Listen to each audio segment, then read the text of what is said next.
Alright, so use the advanced workspace and add a couple extra panels to the side here that we're gonna find useful. You're gonna find the type character panel useful, so you should probably add that to the side so you have quick access,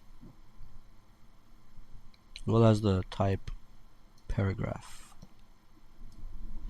Right, because these give you things like your picking fonts and changing the font size, text align. Useful to have it here.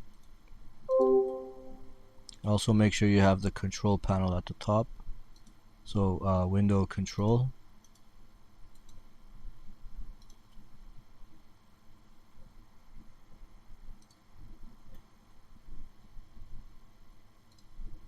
And remind me if I'm like cutting off and stuff because the internet is choppy. I'll like repeat things. Okay. So the first project I want to work on to get used to Adobe InDesign was to create a phone advertisement. Assuming it's like a magazine ad, single page ad in a magazine.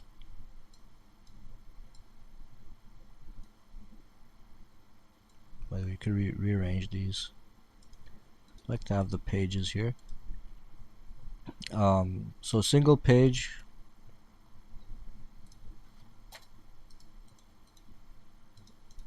Right now I'm in preview mode. In preview mode, you have a clean view of everything, no guidelines or margins or anything. So you could switch from preview mode to a normal view by pressing the W on the keyboard. And you'll see here, before I started this, I set up a grid system. So I created a grid of looks like 6 columns and I think 8 rows, something like that. 1, 2, 3, 4, 5, 6, 7, 8. Yeah. I'll show you how to do this again real quick. I'm just gonna, I don't know, I'll put the pictures on the side so I don't have to go grab them again, and the text as well. I'll just show you how I set this up. So file, new document. In the new document window you have presets for print. I use the letter preset. I don't like the picas unit, I'm not used to it, so switch it to inches I guess, or whatever you're used to. And I got 8.5 by 11, a single page. Facing pages you could leave it on or off, it doesn't matter because we're just doing one page. The rest of it you could leave it the same, maybe the margin if you want, because one thing I did after I created the document, I went back and changed the margin to 0.25, so might as well just do it here. And click create, and that gives you this blank document with 0.25 inch margins. That's the purple lines all going around.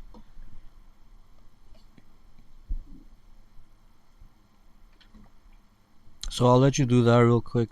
Let me know if you have any questions. I'm gonna give you like 2 minutes.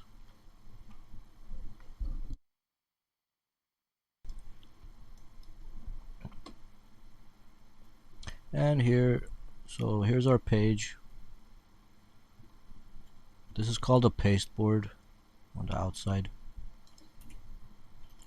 If I hit W,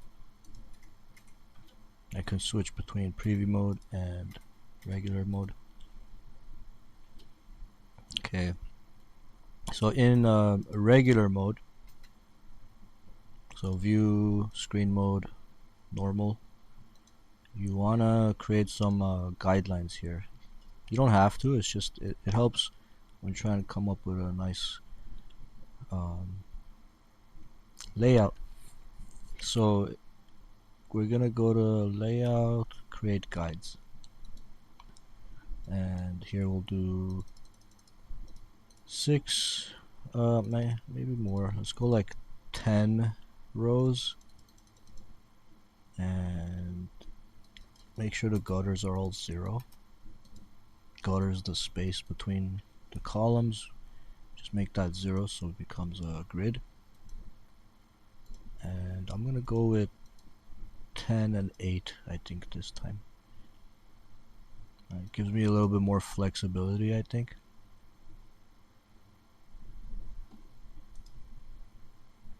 Uh-oh.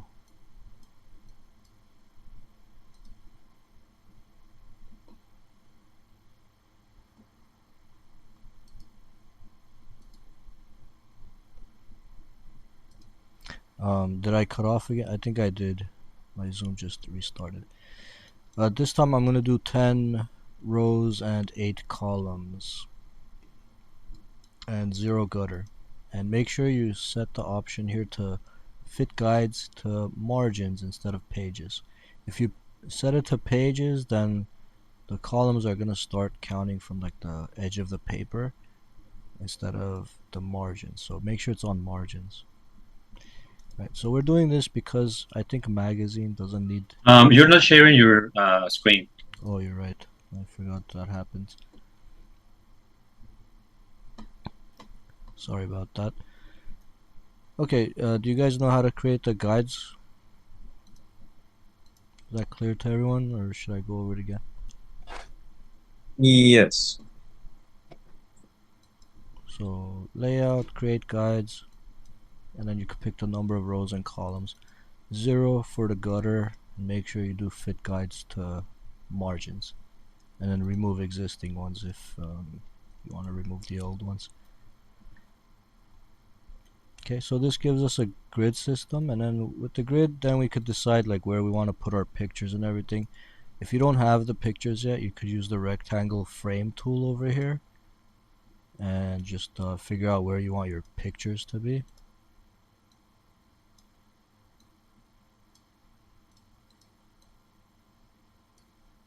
And you can use the text box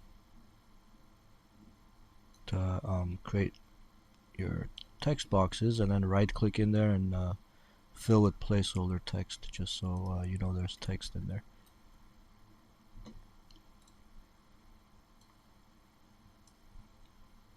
And don't be afraid to leave a lot of white space, because I think it's a nice design technique, I think, leaving a lot of white space. Fill with placeholder text.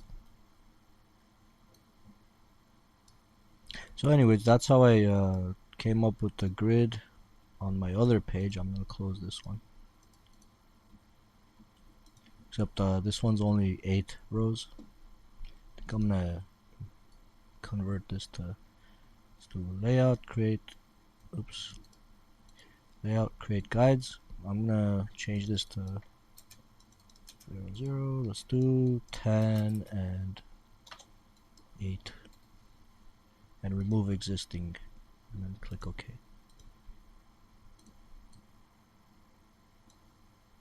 Alright, let's have the save up to $1,000 up here. Nice and big. Put a picture here somewhere. I explained this yesterday, but in InDesign, when you resize these boxes, you just crop the image. If you want to actually scale the image, you gotta hold the control button and the shift button.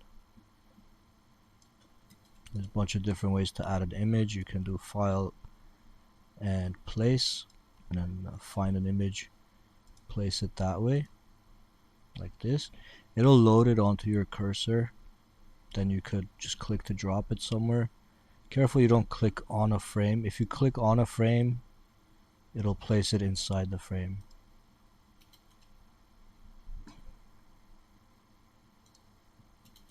I guess it doesn't always do that. Probably because there's already a picture in there. You could also click and drag, and it'll make a box the size that you drag it to. Like I said, you crop when you resize. That's why you couldn't see the text up there earlier. I had cropped it off. Same with this one. There's a bunch of text here. I cropped it off. You could do it in Photoshop if you're not lazy, instead of doing it here.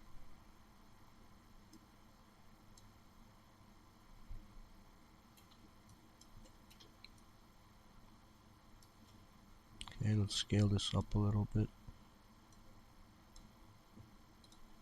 There. I think I'm gonna make this a little bit smaller too. I feel like it takes up too much space. Hold so the text also you can hold Control and Shift to scale it down.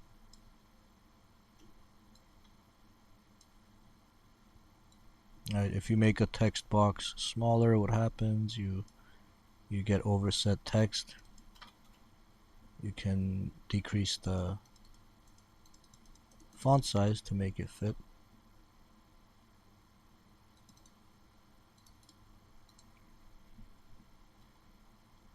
I don't know if you guys know this, but double clicking highlights a word, triple clicking highlights a sentence or a whole line.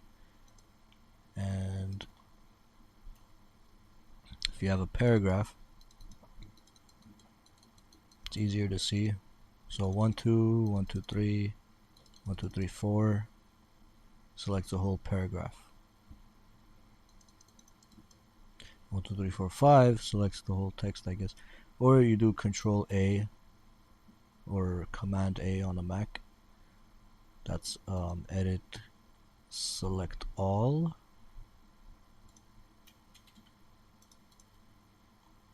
So whenever you have overset text, you can't see all the text. You're gonna want to do Control A to select all of it if you're trying to change the font size. Or else you're gonna just change the size of like the first few letters while the rest of it is still big.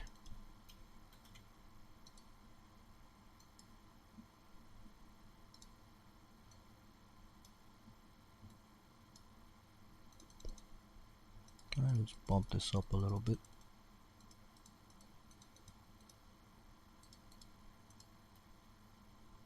Okay, and I like to occasionally switch to preview mode, so that's why it's handy to know the shortcut W, just to get a quick look at your design.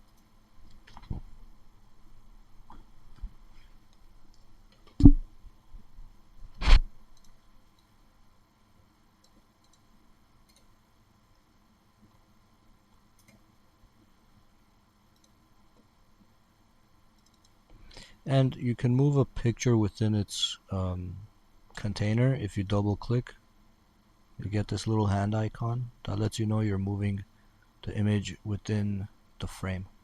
I'm just gonna move this down a little bit.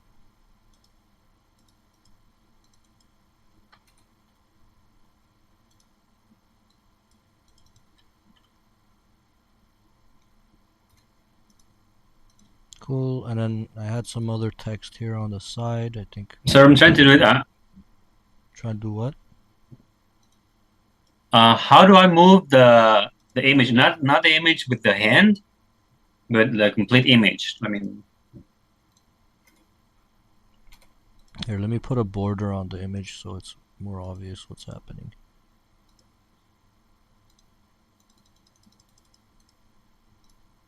Okay, so ignore the fade on the bottom. I added a gradient feather to this, that's why there's a fade on the bottom. But ignoring that, there's the border for the image. Here's the entire image. It says Galaxy AI is here. If you make the box smaller than, oops, make the box smaller than the image, you crop things out. If you want to move the whole thing, you just grab it and move it. But if you grab it from the center, that will happen. So when you move your mouse too close to the middle like this, you get the hand that moves the image within the box. So you might unintentionally do that sometimes. So I usually avoid grabbing pictures from the center in InDesign. Just grab yeah, them I don't from know the. why. In every side of the image, I have the hand, so it doesn't allow me to move. You probably double clicked on the image. Uh, I double click now outside, and it's the same thing. Or what should I do now? If you just click one time outside, it should go back to normal. No, No, it doesn't. no. No. Do you have the white selection tool or the black one selected? The one on the right, Ah, that's why. Pick the one on the left. one on the left. Okay. Yeah, the direct Yeah. selection tool will, I guess, always select what's inside, I think. Unless you Okay. grab it. Yeah, that was my Yeah, mistake. Thank you. you're welcome. Yeah, remember, direct selection tool lets you move parts of an object or points if it's a shape like this one. Direct selection will let you move the points, kind of like you're working in Adobe Illustrator.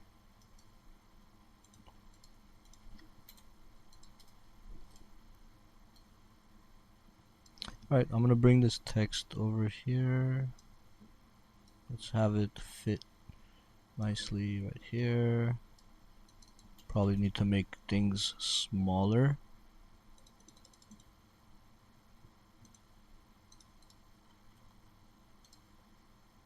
And let's bring it down.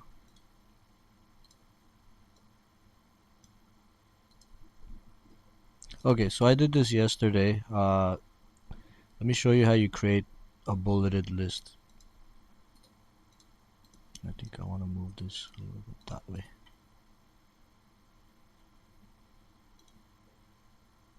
And get rid of this border. Okay, simple, nothing fancy. But that'll do for an ad, I think. Maybe we'll add some more stuff to it later, but let me go over this again. Because there was one more thing I wanted to do, which was indent this to start at this line. That's a little bit tricky. But first, let me move that to the side and make a new box so I could show you that from the beginning. I'll copy the text, paste it in here. Let me paste it without formatting. So Control Shift V. Alright, so we just have the text. We start with that, right? I've got something called hidden characters turned on. That's why you're seeing these paragraph symbols. Let me show you how you do that. It's under View, or sorry, under Type, Hidden Characters. Type, Show Hidden Characters. I just turned it on to show that each of these is a separate paragraph. Right? When you press Return or Enter, you create a new paragraph, and this hidden character just lets it be more obvious. So paragraphs have And four what main does options. the hashtag or I think the hashtag just means end of like the text. I'm not okay. sure exactly.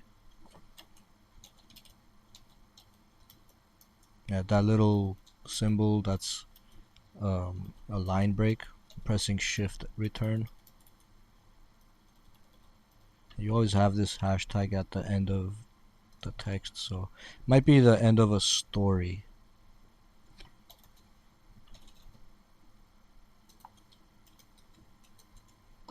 Okay, got it.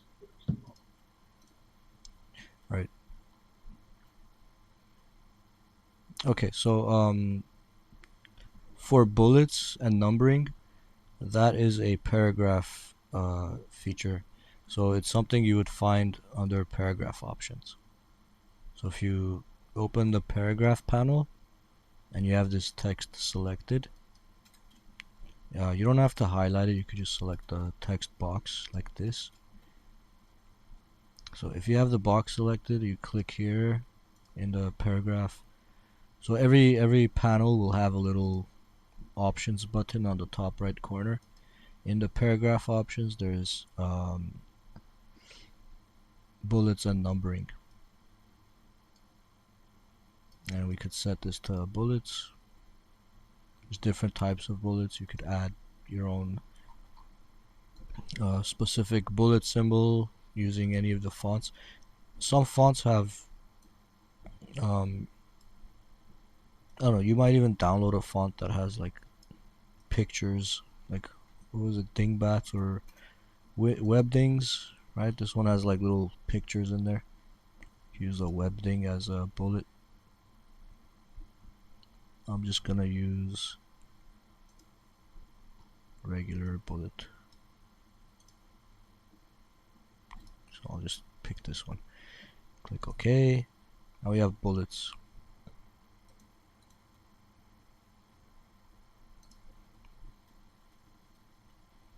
Also want to make the text bigger, so this is why I have the control panel up there. Whenever I highlight text, if I'm in the type tool and I have text selected, this will give me text formatting options. We have our character formatting and paragraph formatting. We could switch between them. So I'll just increase the font size. Say 18.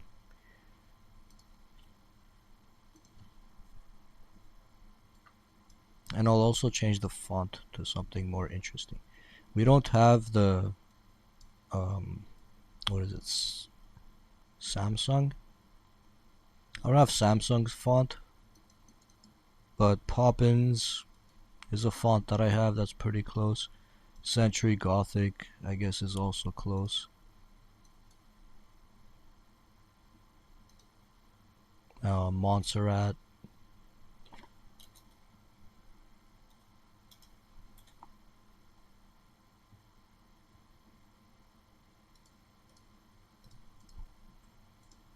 I think I like Montserrat. So I'll use Montserrat for the font. I'll change these to Montserrat as well. So just select all the text boxes. This time it doesn't show character formatting up here. That's because I selected the text boxes with the selection tool. I have multiple text boxes selected.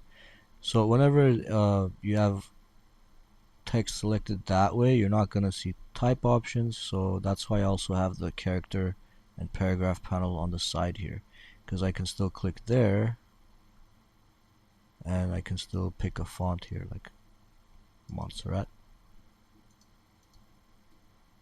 So now they're all using that same font.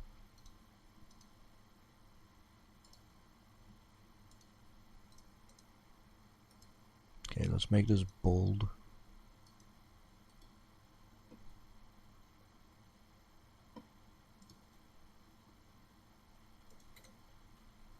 Alright, so it still looks bad obviously because first of all, I think this needs to be closer to the picture. Second, I think we could start down here, closer to the bottom of the phone. And thirdly, because this needs to move here.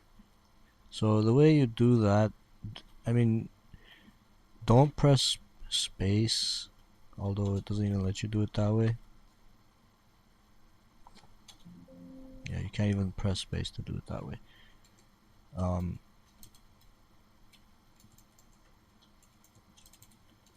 Yeah, alt right arrow doesn't do anything either. So the way I would do it is using the tabs panel, or go to type tabs, and then you need to click in this little area here to drop a tab. It'll be this little down pointing arrow. This will let you control how far you want the text from the bullet. Careful you don't click multiple times and add like a bunch of these. If you do, just drag them down. But I'm just gonna pull this a little bit closer. Maybe here, we could type in an exact number, 0.25. Okay, and then for the carrier devices, so this is gonna control the left indent, I think, right? If we do this, bring this to 0.25. So It's hard to see, but there's little arrows here, or little triangles, not really arrows.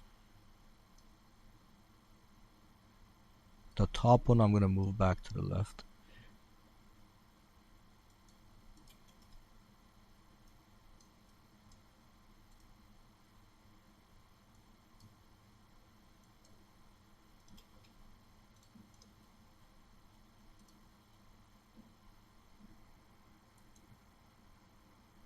And this one should be lined up with the others, but it's not. I'm thinking, let's see, bring this back here. I don't know if there's an easier way to do this, but this is your first line indent. It's also available in the paragraph panel. It's if you yeah, it's this one here, first line left indent. If I move this, that should also change. Uh-oh.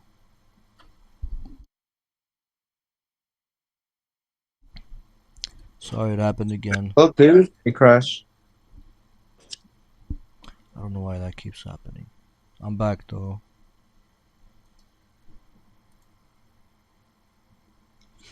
Alright, so this top arrow, I wish I could zoom into this. Let me grab the, what do you call it, magnifier. Uh-oh. What's happening here?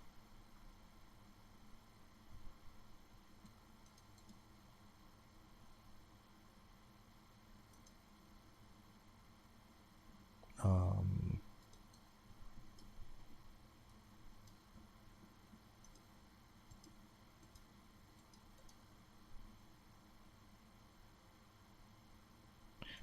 it's not supposed to take up the whole screen, is it?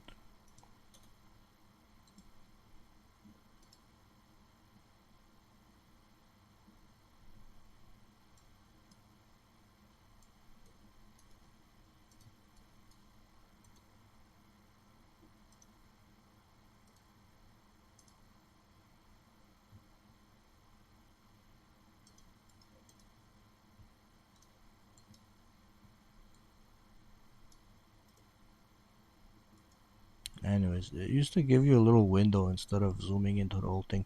Anyways, I'm trying to show you this little thing here. So this is your, I think it's the first line indent. If you go to the paragraph panel, let me bring this over here. So if I hover over this, left indent, first line left indent.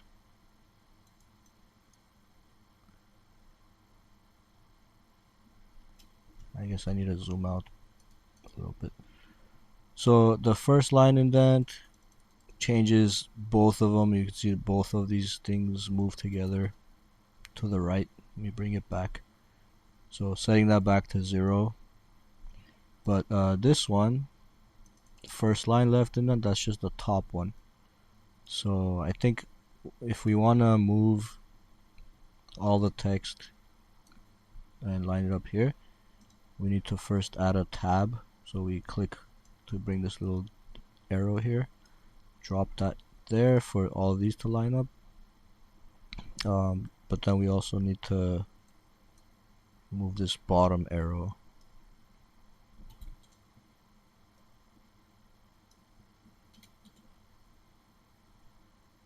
I also need to make sure I don't have any left over from earlier, because everything looks messed up here. So that tells me that I've got like multiple tabs.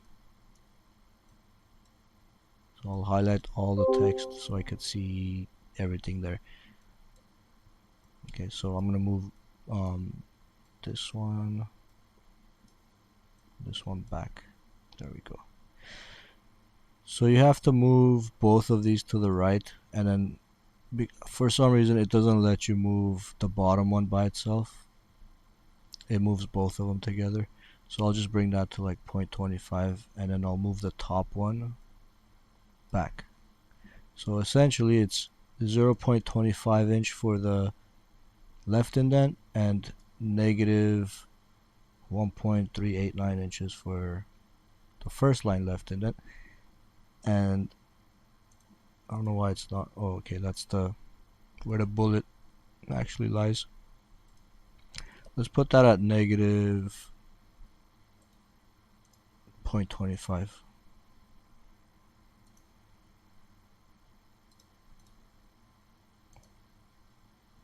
We'll do another lesson on this because it's kind of difficult.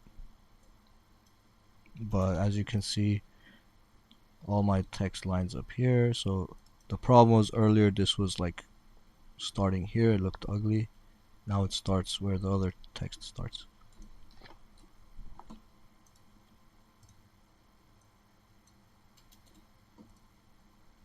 Right? Or just avoid having text that goes more than one line.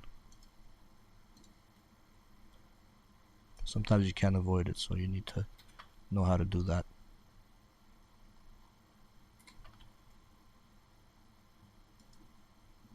Okay, let's delete that. Um, Probably need some legal text somewhere in the ad. I guess that's what this could be.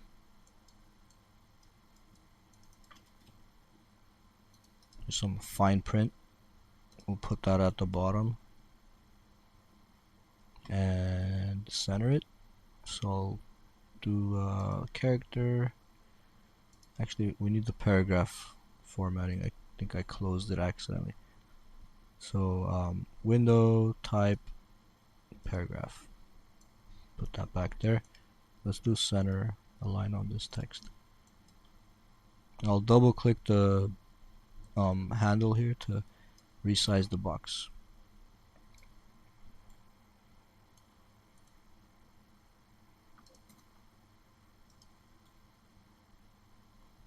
Alright, so I created the guides just to help me out a little bit, but uh-oh, not again.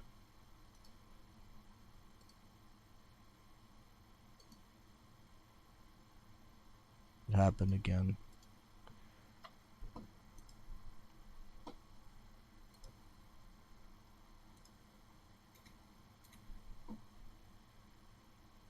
Do I need to repeat anything?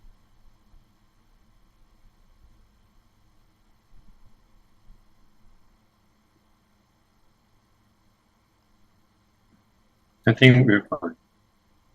Okay. So even though I created these guidelines, I don't have to really stick to them. They're there to help me a little bit, but putting this away, like if I try to stick strictly to the guidelines, I don't know, it might not look great. So what I'll do is turn off the I'll go to preview mode so I can see everything like this, and I'll just slightly adjust it to how I think it looks, how I think it should look. And I think that's spaced a little better. I might even bring this a little bit this way.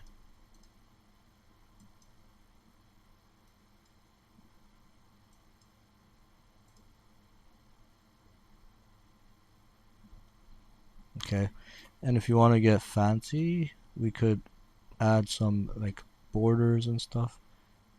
Maybe right where the margins are, I'll draw a box, and we could give that some thickness. And we can change the color. Let's double click the, so to change the stroke color, click the stroke in your tools panel, double click on it, and then you could pick with the eyedropper, you could pick a color from somewhere here. There's a lot of this blue color, so maybe I'll use the eyedropper to change the stroke color to this blue color and click OK.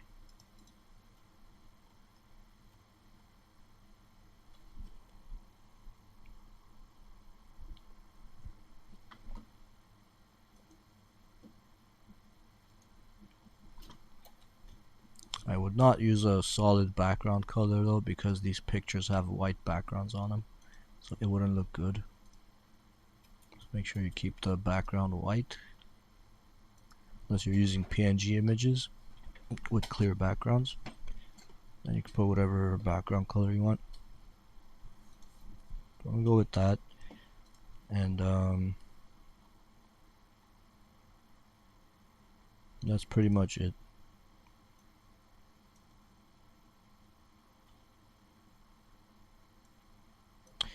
So when I resize this, we get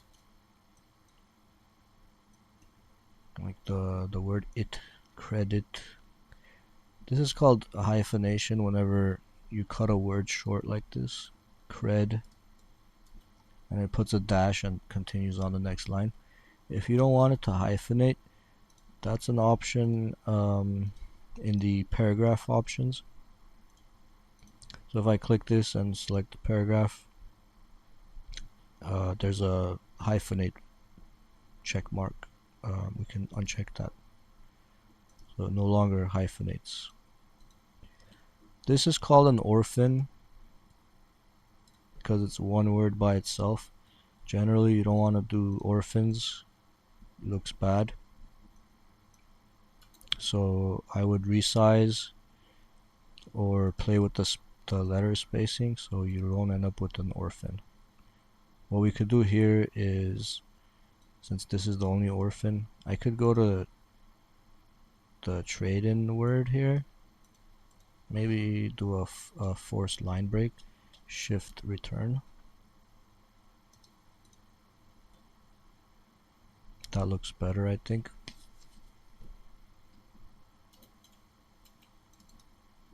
Or we could play with the font size until everything looks better.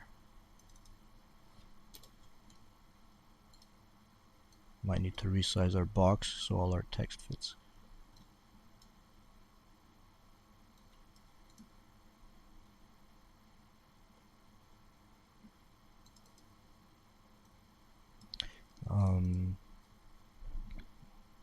One more thing. The bullets here, the space between this line and this line is exactly the same between this and this paragraph. So if you want to add more space between paragraphs, you can go to paragraph options and add space after. Right now it's 0. I'm just going to increase that. Let's do 0.125.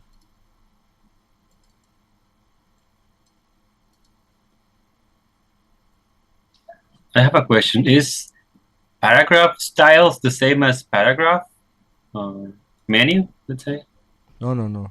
We'll talk about paragraph character Oh, paragraph. styles. Okay. So these styles are basically like classes. If you're familiar with HTML or CSS, it's a way to apply the same style to a bunch of different elements and to quickly update everything by updating the style. So you can apply styles to something. Maybe you have like a 50-page book, and in your 50-page book you have titles and paragraphs and quotes, and you want all the quotes to be styled a certain way and all the headings to be styled a certain way. Then you would create a style and apply that style to all the headings and paragraphs and quotes or whatever. And later, if you decide you want to change what those paragraphs or quotes look like, you can just update the style and then all of them will update. So you don't have to do it one by one. That's what those are for, but we haven't really talked about it yet. Where can I see the paragraph menu? Let's say, because all I have is paragraph styles. I Oh, don't have paragraph. go to Window, type in tables, All type in tables. and then it'll be there, paragraph character. Okay, it's here. Thank you. You're welcome.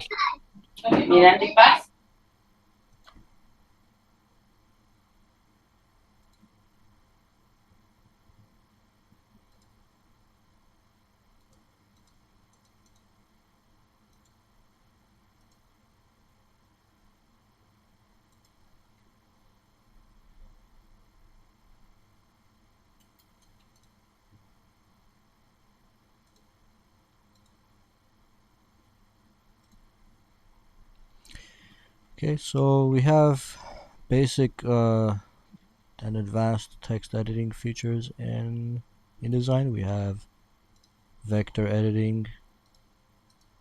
You can move these corners and add more points.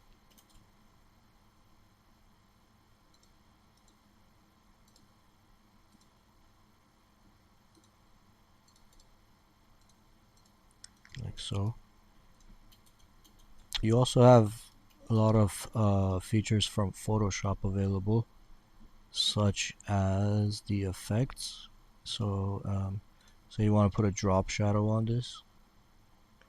There's an effects panel, and here you can choose. Um, you have your blending modes also from Photoshop. But if you want to apply an effect, you can click this effect button and say drop shadow. And we can preview this and change the options. See, I already had a gradient feather applied earlier, that's why it was fading on the bottom. But I can turn that off since I'm going to add a drop shadow. And let's decrease the opacity of the shadow to, I don't know, 15%.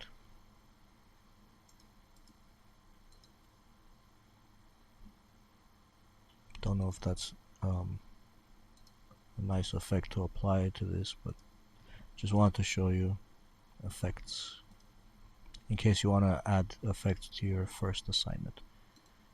So I'll add it to this too. 15%. Just to be consistent. But yeah, it definitely doesn't need that.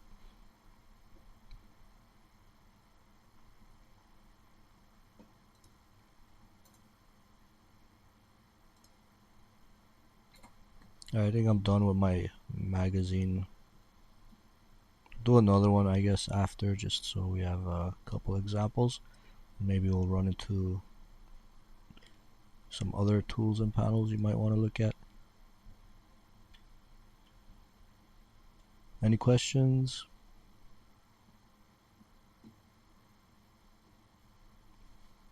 No? Okay, I'm gonna take this time. We have like 20 minutes till break, so I want to review again the workspace. So Adobe, I'll probably find it online instead of trying to find the one I created. Adobe InDesign workspace.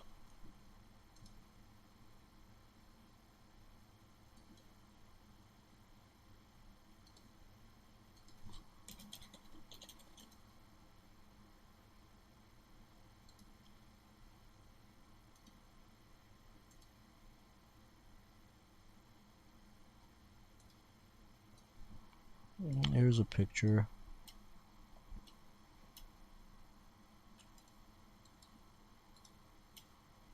Anyways, like I said, that top area is called the control panel. Above that is the menu bar. Left side you have your tools panel. On the bottom you have page controls and pre-flight indicator. Talked about pre-flight yesterday. I showed you the pre-flight panel. Um, a pre-flight indicator is also at the bottom. You have your pasteboard, which is the gray area. Your panel dock, where you could dock your panels. Here's your document. You have your scroll bars and your rulers. So the rulers, you can right click on them to change the units, whatever you're using. It'll update everything else to whatever you pick here.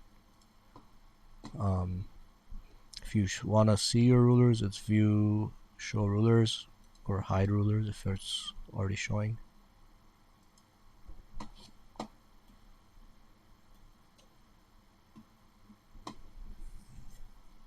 So selection tool selects objects, direct selection tool selects parts of objects. In this case it's a text box, so it doesn't really make a difference here. But if I select this line with that. We can move the whole line. If I select just a point with the direct selection tool, I can move just a point. You can round corners here by clicking the little yellow box when you have an object selected.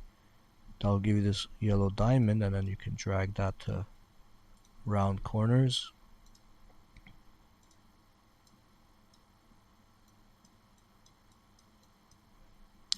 As I round the corners, you might notice in the control panel there's a little input here that will also control the corners.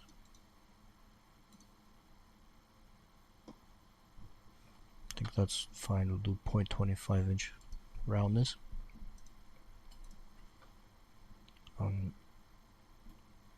For your fonts, if you're missing a font, you can either substitute the font with type, find and replace font, pick a font that your document is using, and you can replace with any other font that's available. Or if you're missing the font, you can activate the font. Right now I'm not missing any, so there's no activate button. But I went over this yesterday whenever I just opened a template, which we could do that again. If I go to new file, there's a template that I downloaded for minimal and modern magazine layout. I'll open that. This uses some fonts that I was missing, but I activated them. So now I have the fonts. But if you try to download one of those and you open the file, you'll notice that in preview mode, but in preview mode everything might look fine, but in normal view, the fonts that are missing will be highlighted in pink. So if you ever see pink highlights on your text, that just means your font is missing. So again, I don't have any missing fonts right now, so I can't show you.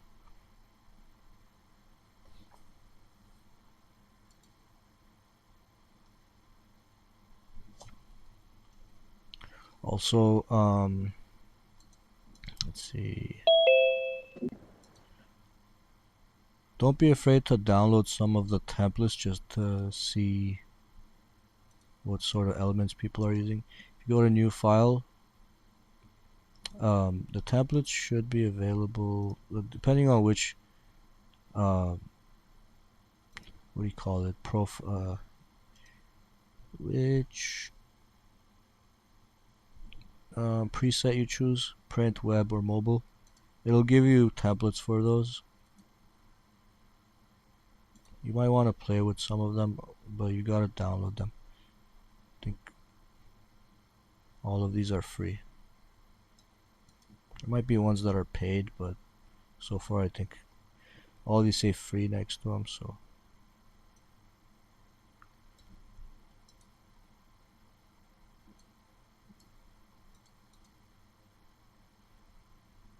anyways, I got that print layout through the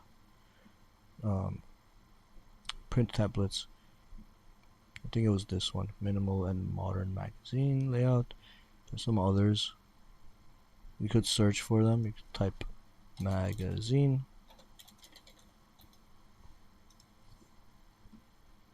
That actually opened the browser.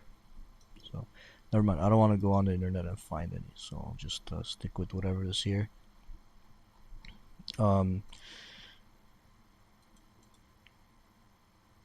You can also play around with the AI image generating tool because Adobe started adding new AI tools. It wasn't there before. I think they added it maybe within the last 2 or 3 months.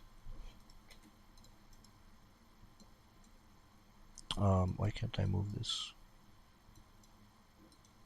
Oh, I think it froze. I think we should add the name of the model of this phone, right? Oh, this is the Galaxy Flip Z Flip Yeah, you're right. We should add it here. It's not. It's nowhere to be seen.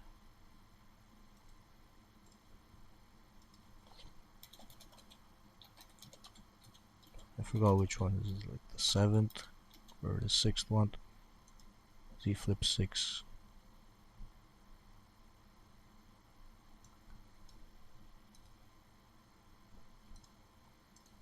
Yeah, we should definitely add the name of the phone.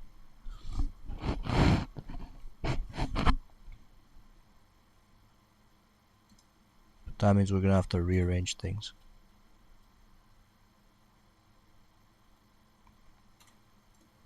Or we can move this up a little bit, move this down a little bit,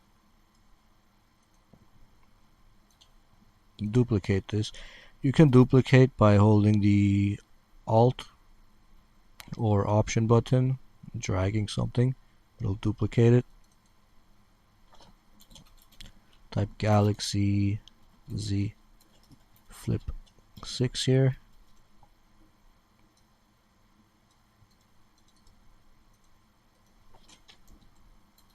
On the brand new.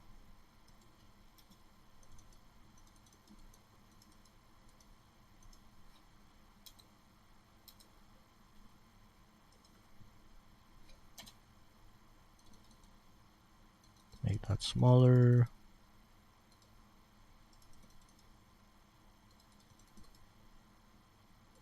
That should be, that's fine. All of these items, the text and the images, are just in one layer, or is it similar to Photoshop that it creates like a new layer for every single thing that we put like Well, text? technically they're all on layer one. I forgot what I have. Well, I created a background layer. I forgot to mention. That's why it's a little bit off white. Let me unlock that. So there is a background I added. It's ever so slightly darker than white. This color. I put that because that's the color of this background on this image. So that's on one layer. That's on the background layer. Technically, I have two layers, layer 1 and background. But layer 1 has sublayers, so every object has its own sublayer. You could hide them one by one. I wouldn't say like Photoshop, I think it's more like Adobe Illustrator.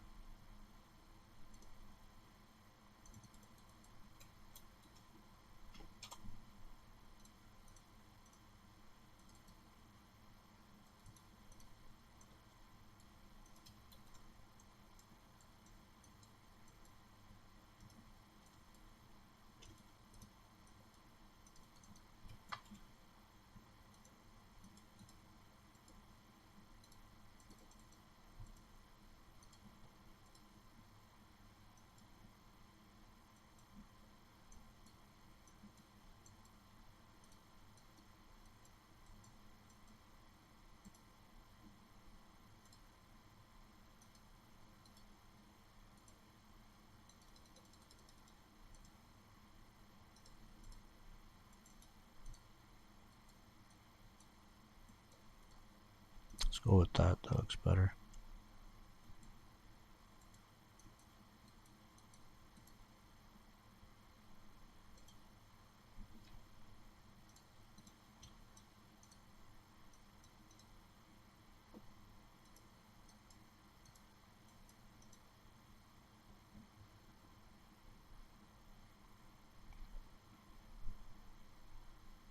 Cool. And then what else should we add to this?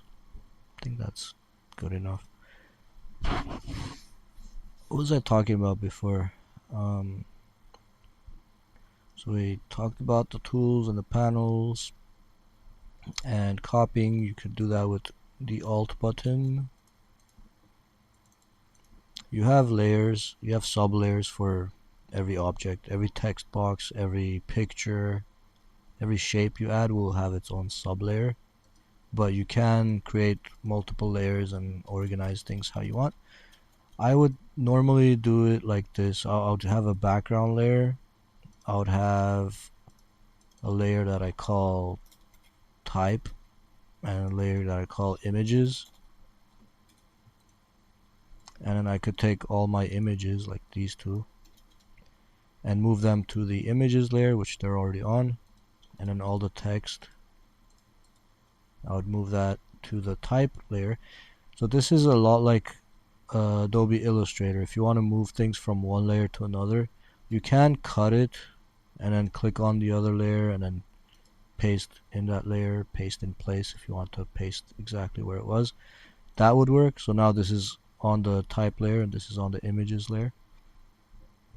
Um, but you could also do it like this. Right now these are still on the text on the images layer. That's why they have a blue bounding box. Every layer has its own color. So the background layer is like gray, I guess. I select something there. Oh no, it's red. Okay, background layer is red. So if I select something in the background layer, it has a red outline. If I select something on the images layer, all of these are on the images layer right now. They have a blue outline.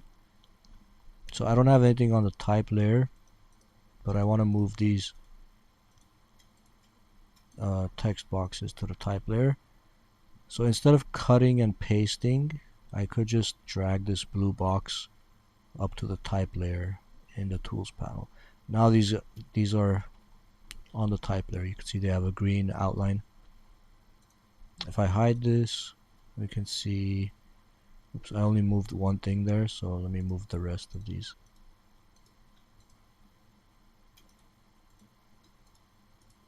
Gotta shift select. Okay, now all of those are on the type layer. These are on the images layer. I don't know if I would put this border on the images layer.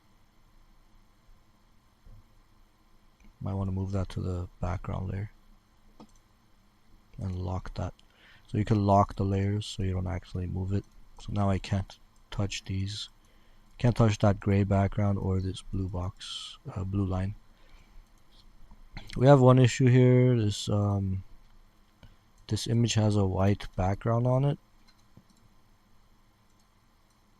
as you can see, and it's covering the border.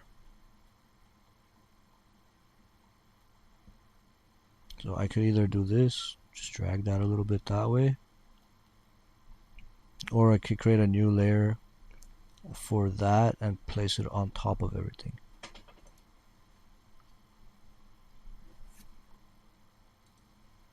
Okay. So your first assignment is just this: create a magazine ad. Try using different fonts. So I want you to definitely use your character and paragraph formatting options.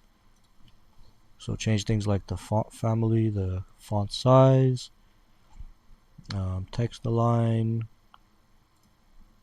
See if you could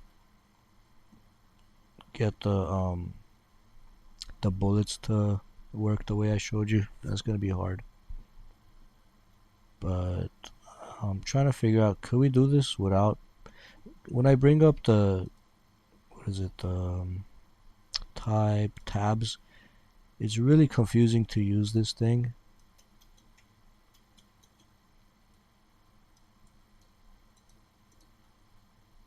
So I want to see if I could recreate what I did with that without actually bringing it up. So let's say I cut this, oops, cut all of this, paste it without formatting. Well, I guess this box already has its own format. Make a new box, paste without formatting.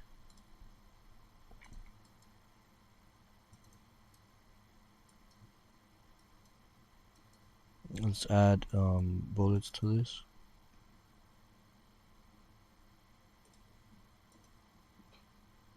Oops, I thought I added it. Okay, add bullets to it, and let's see if we could manually change this. So this would be 0.25 and this would be negative 0.25.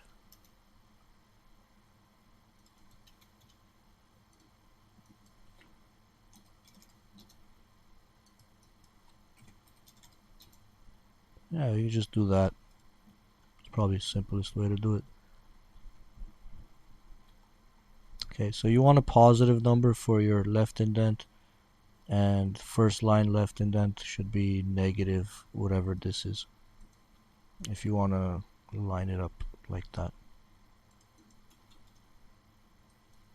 Okay, otherwise it's gonna look like, oops, otherwise it'll look like that.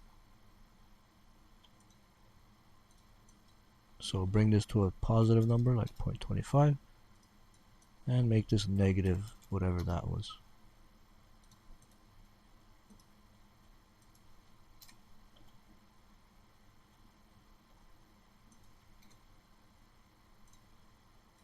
What happened here? Guess I did Control Z a couple times and this is doing that again. I have some book lessons. I I don't like using the book because the lesson files I have are kind of old, from Adobe CS6, which was released in like, I don't know, 2014 or something. So it's kind of old, but not much has changed honestly in Adobe and um, in InDesign, Illustrator, Photoshop. The biggest changes are the new AI tools, improvements on like edge detection in Photoshop, um, more access to like cloud files, templates, libraries, more fonts available, but the basic tools are the same, especially InDesign. Oh yeah, it does have a new text to image feature. It kept coming up yesterday. I don't know why it's not coming up today. Probably need to draw a box. Say draw a box here.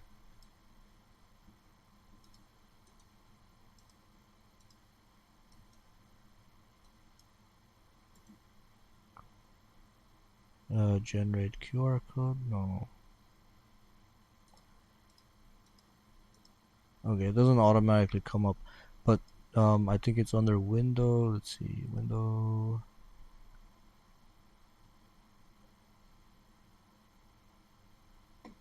Text to image beta. There it is.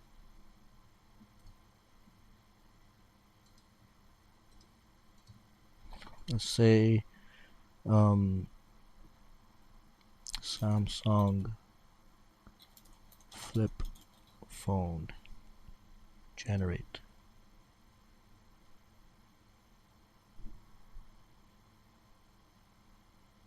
It's good at doing things like nature, like mountains and grass and fields and stuff.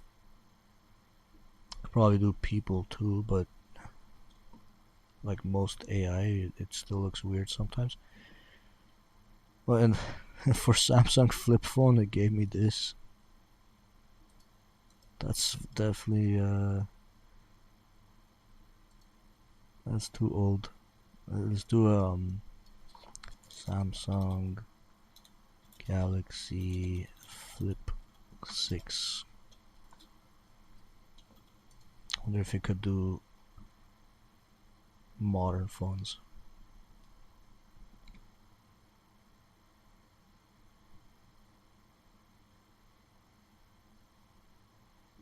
No, it's some weird stuff.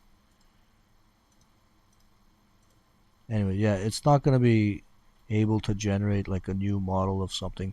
Like you can't tell it to do a Honda Civic. It might get something close to a Honda Civic, but not exactly. And this is what happened when I tried to do this phone. Obviously, it didn't work out. So it's best for like scene backgrounds. Like If you tell it to do an abstract background or mountains, those kind of things it's good at.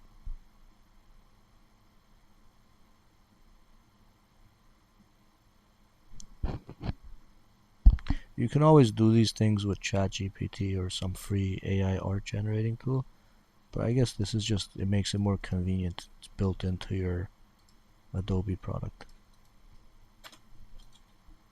Anyways, let's take a break. It's 8:03. We pause the recording.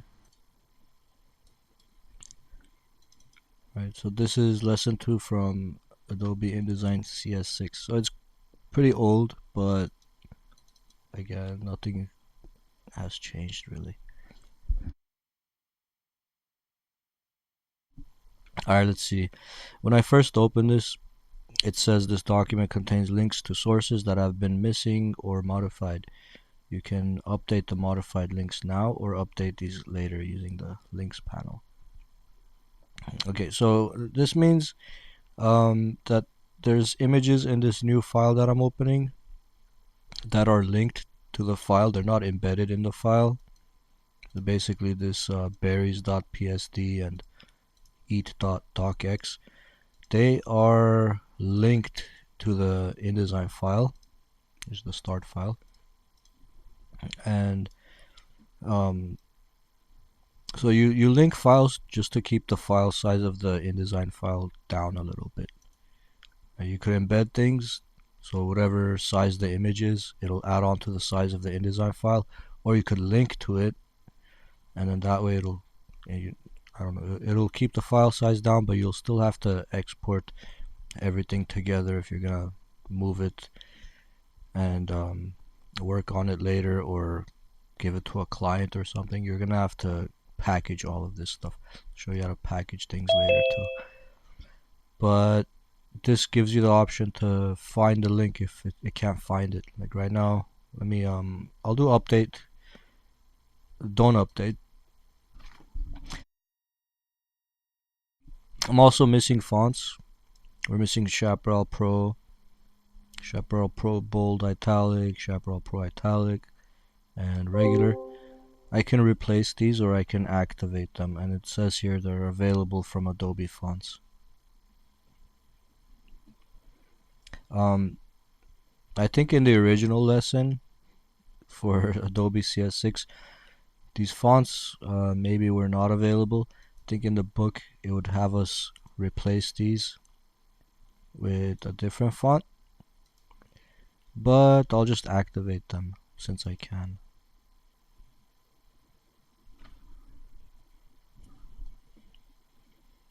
So basically it's going to the Creative Cloud where we have different fonts available and installing it. It's not actually installing it on the computer, it's just enabling it for this, I think for InDesign and pretty much any Adobe product I have, it's enabling the font.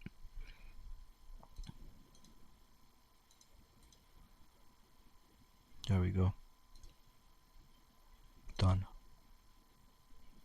You can also enable auto activate. I'll just skip that.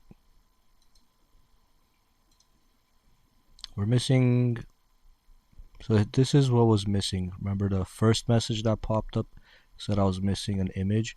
It's this berries.psd. If we look here, it's supposed to be, if we scroll down, it says C users, David downloads lesson 2 berries.psd. I don't know, there's lesson 2, bunch of lesson 2 folders. But here we have lesson 2, lesson 2, lesson 2. Oh, we do have 3 lesson 2 folders. But for some reason it's not finding the file, so I just have to relink it. When you relink, it just wants you to find the file that you're trying to link to, which is this berries.psd. Okay, it relinked, so we don't get that message anymore. So that was a picture that's here. So what happens when you're missing a link? Say I move this out of here. Yeah, I did briefly show you this yesterday, but let me go over it again. So that file is linked. If we look at the file itself, the Photoshop file, it's 2.64 megabytes. And my start file, the InDesign file, is 12.3 megabytes. Um, but we still see the image nice and clear. If you go to view display performance, set it to high quality display, it'll look even better. This is what it's normally on, typical. It's a little bit more pixelated. It's set to typical just so everything loads quicker, I guess.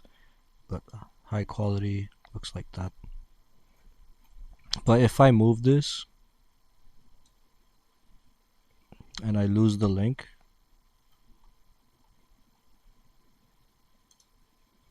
like we got the question mark again, it says missing link.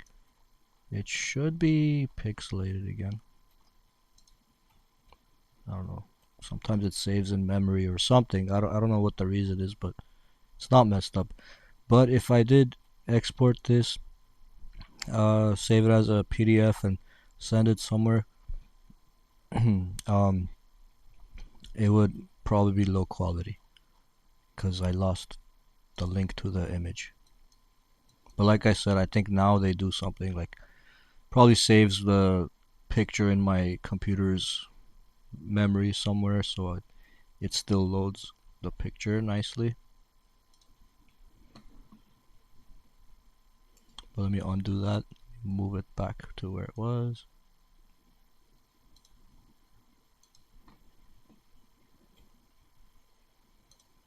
So the other option is you embed things. You embed the link. Now it's normal. It's no longer a link. Now it's just in the file. So that means the file size would be increased once I save it. I haven't saved yet, so let me do a save. Let's save this as O2. Call it work or work in progress. Whip.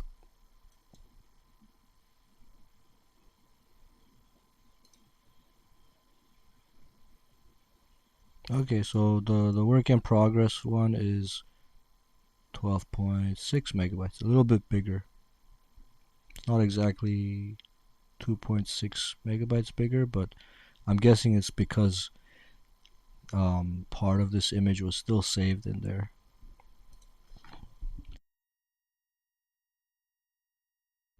Anyway, you could link files or you could embed them. And you can bring in Photoshop files into InDesign. That's what this is. It's not actually a JPEG or a PNG, it's an actual Photoshop file. So when you bring in a Photoshop file, I think you have access to like things like the channels and the layers.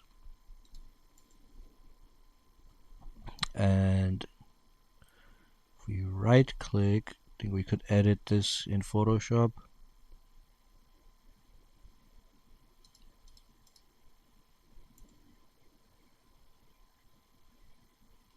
Maybe not. I forgot where the button was, but it should be able to switch to Photoshop to work with this file and then save it and then update it. Maybe under edit, edit with.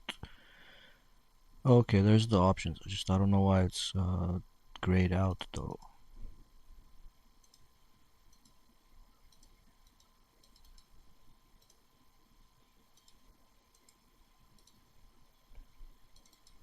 Maybe because I embedded it.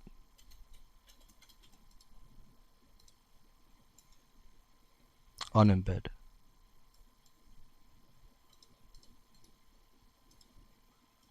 Yeah, it's because I embedded it. So if you don't embed it, you can edit with Photoshop.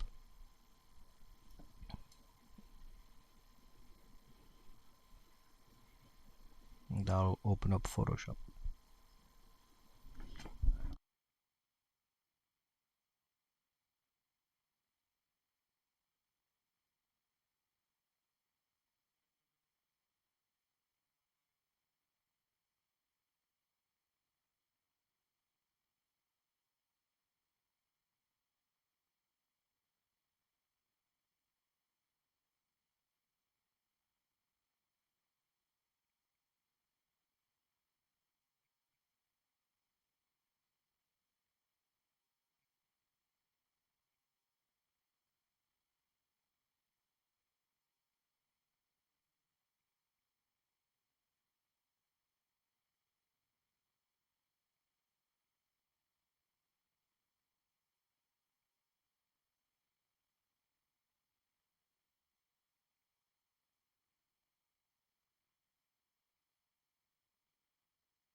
Um, I just realized I was muted for a little bit, but I uploaded the lesson file to Google Classroom so you guys can download it.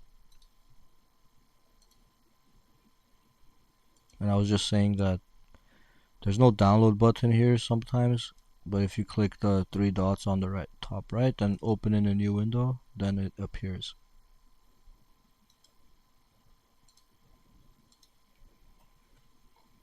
Okay, so this is the start file. There should be close that one. I'll save that. I'll open it later. There's also an end file in here. End file shows you what it should look like at the end.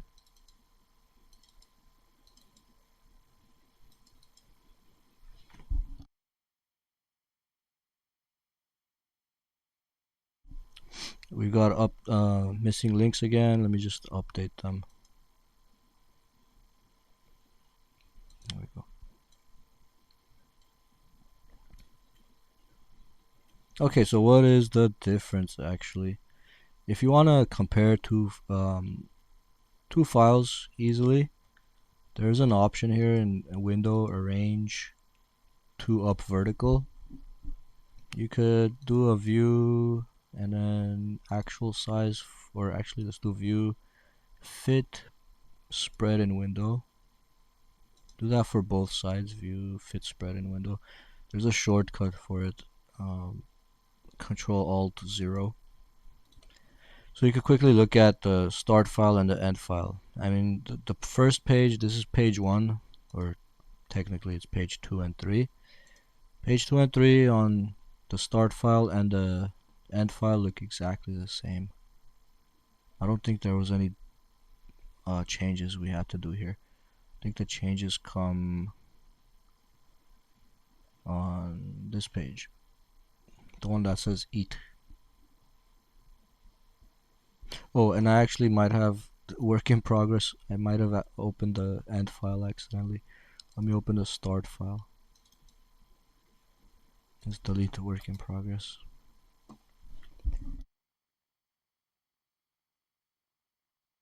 Okay, now I should have the start and the end file. Let's do 2 up vertical again. View, fit spread in window, Control Shift 0. Do the same here.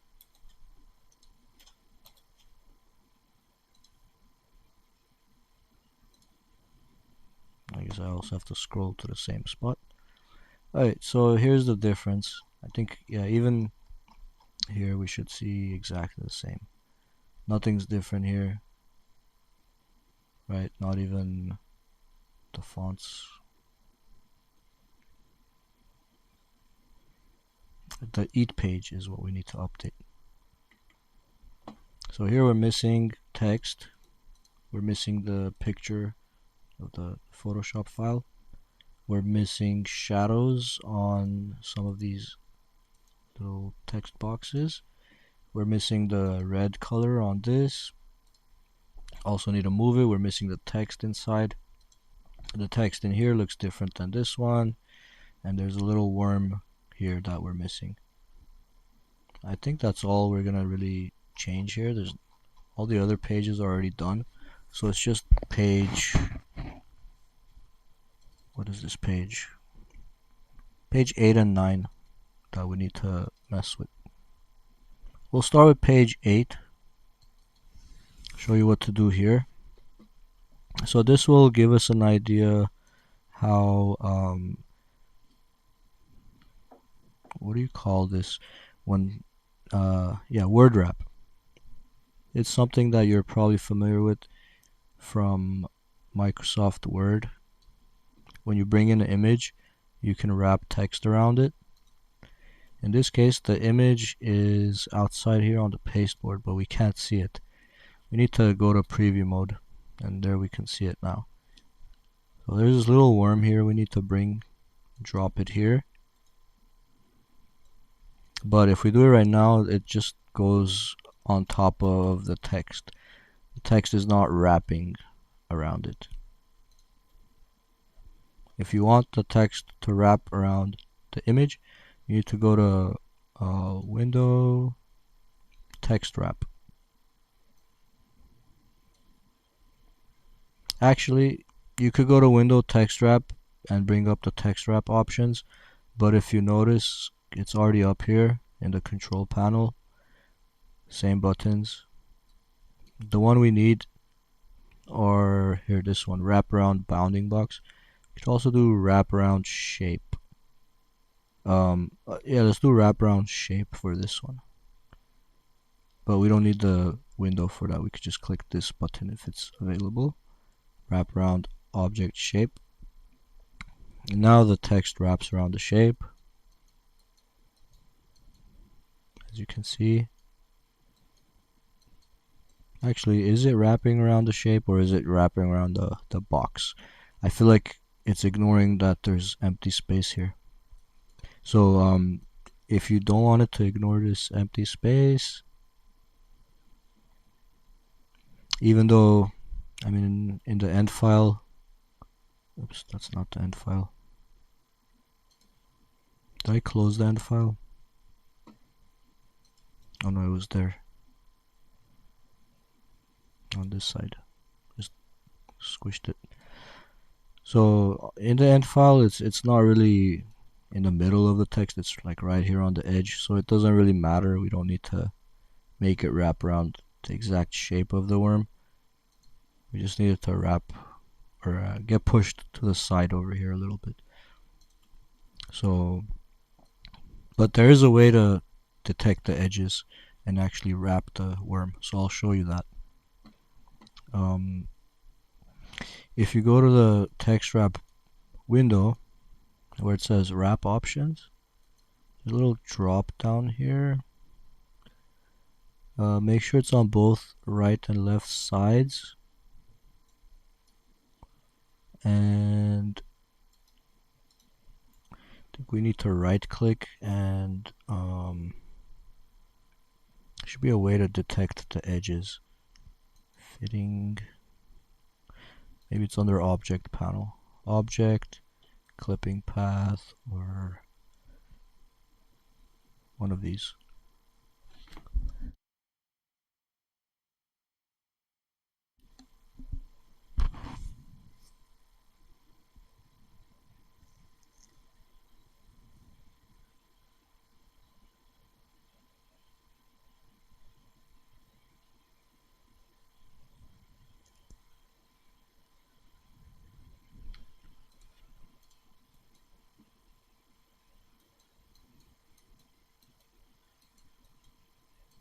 Just double checking if it's actually wrapping, but it's not.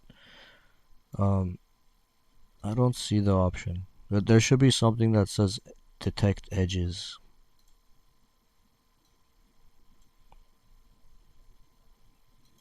Maybe it only shows for JPEG images or PNGs. This is a like an actual shape created in InDesign, as you can see. It's not like it's not a picture that was imported. It's a worm that was drawn in InDesign. So maybe that's why I'm not seeing the edge detect.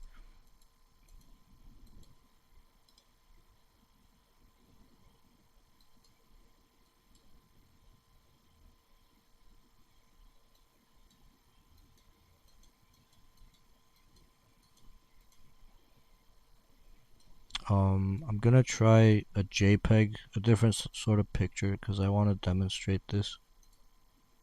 Let's go to downloads, and maybe in my stock images I have something I can use.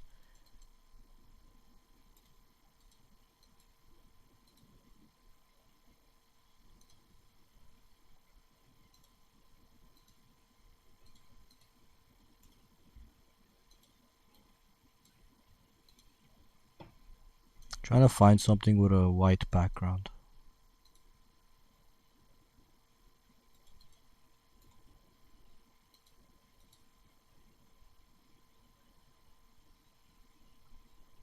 Or maybe even this. This might work. I could probably detect the edges on this too. I just want to try it. I want to see why the edge detect is not showing up. Okay, so let's try right click. Is it under right click? Fitting. No. Extract. No. Okay, it's not there. Object. Path. Pathfinder.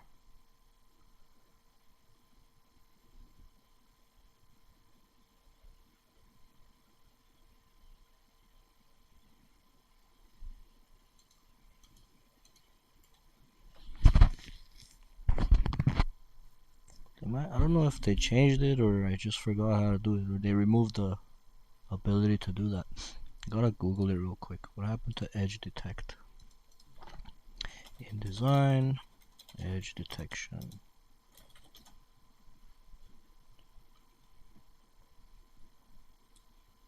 Object clipping path.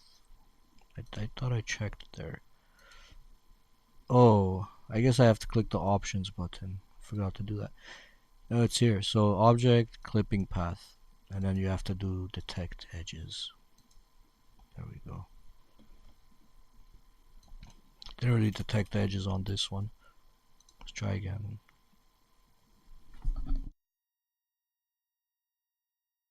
Let's increase the threshold and turn on the preview. Ooh, that's... I guess it works better with the white background. Doesn't work with the dark one. Unless we invert it, maybe.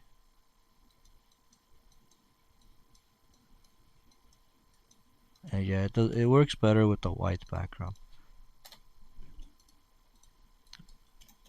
Probably do it with this too. Clipping path. Oh no, yeah, it doesn't work with shapes. It only works with images.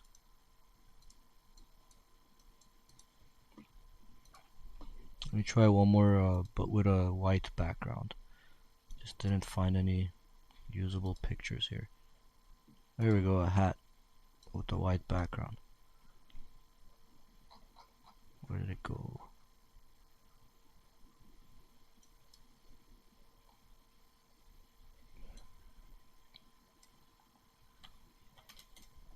Oops, and I dropped it in a frame, so it just took the whole frame. I meant to drop it in an empty area, like that. Okay, this should work. Go to Object, Clipping Path, Options, Detect Edges. See, since it had a white background, it worked much better. We could mess with the threshold to get more of the shadow underneath. Click OK. And then we can do text wrap around the shape. Subject aware wrapping. I guess there's a new way to do it. Introducing a smarter way to wrap text around subjects in an image. But yeah, you could see it's wrapping around the hat. So here it gets closer there. Here, like it fills in the empty spaces.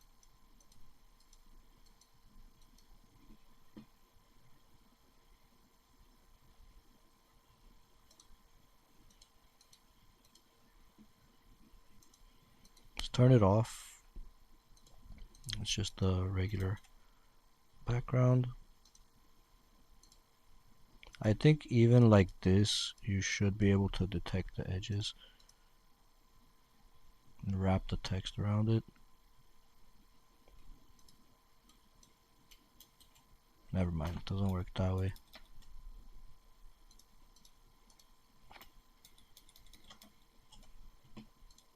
Unless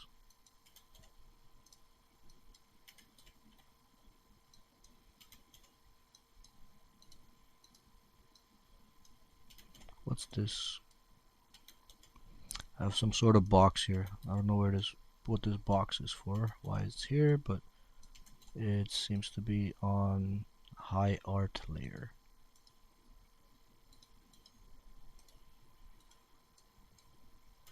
Let's delete it. I don't think I needed that. It was in the way. The text is underneath the art layer right now, and I put this on the art layer, high art. So I guess I need to move it below the text if I want to move this underneath. So I was trying to move it underneath using a shortcut. Object arrange send to back. I was pressing Control Shift left bracket, but it wasn't sending it behind the text, and that's because I had it on the high art layer. So no matter how far back I sent it in the high art layers, it would still never be behind the text layer. So that's why I just had to move it to the text layer. But I was trying to show that the hat, you don't actually have to crop it. When you do text wrap, it'll still detect the edges. So it knows that there's white space here, so the text goes over the white space and it just wraps around the hat. Anyways, we don't need to do any of that. I just wanted to show you how that works. Probably be a better situation where we will need to do that, but I don't think we need to do that in this lesson. Okay, and then for the worm, if you look at the end file, it's oops. There's a little bit of space here between the worm and the text.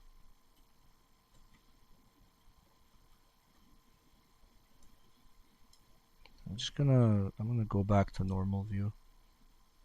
Arrange. If you want to go back from two up, back to normal, do consolidate all windows. Yeah, I just switch back and forth like this if I need to. But yeah, the space here, if you want to add that space, you need to, um, well, for this we do need to open window text wrap because these options here that you see below these options, they're not really here. So we have to actually open the text wrap window for this one. And we want to add space to the right here.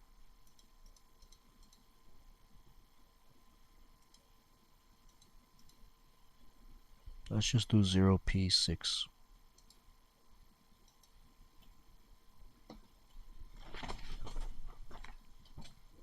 So when you wrap text around an object, you can also add some padding around it so it's not touching it.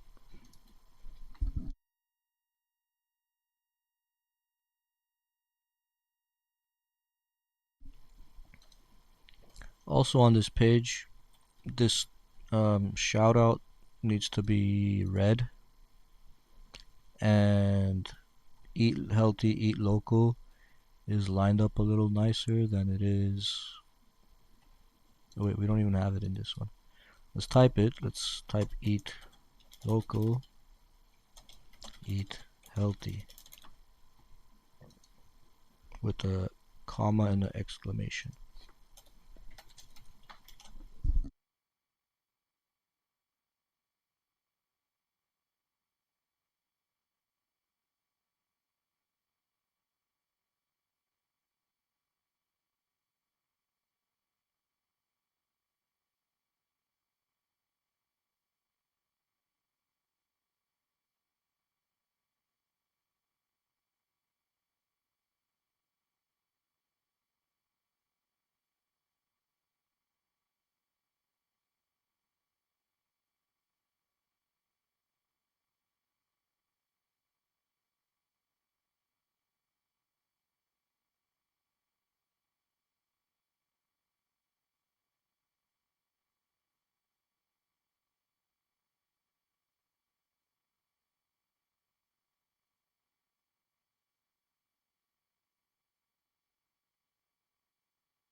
David, can't hear you. Oh, oops. Let me. How? When did that happen? Say a cool minute. Hmm. Um, okay, well, if you're following along, hopefully just by seeing what I was doing, you could figure out that you change this to red. And yeah, what I was trying to say is text boxes, when you draw them, be careful where you're pointing your mouse, because if I do this, I could draw a box. But if I try to do it here, it doesn't let me. It's actually just because I guess this whole thing is a text box. As you can see, I got my cursor up here now. Oops. I don't know why this is a text box. It should not be.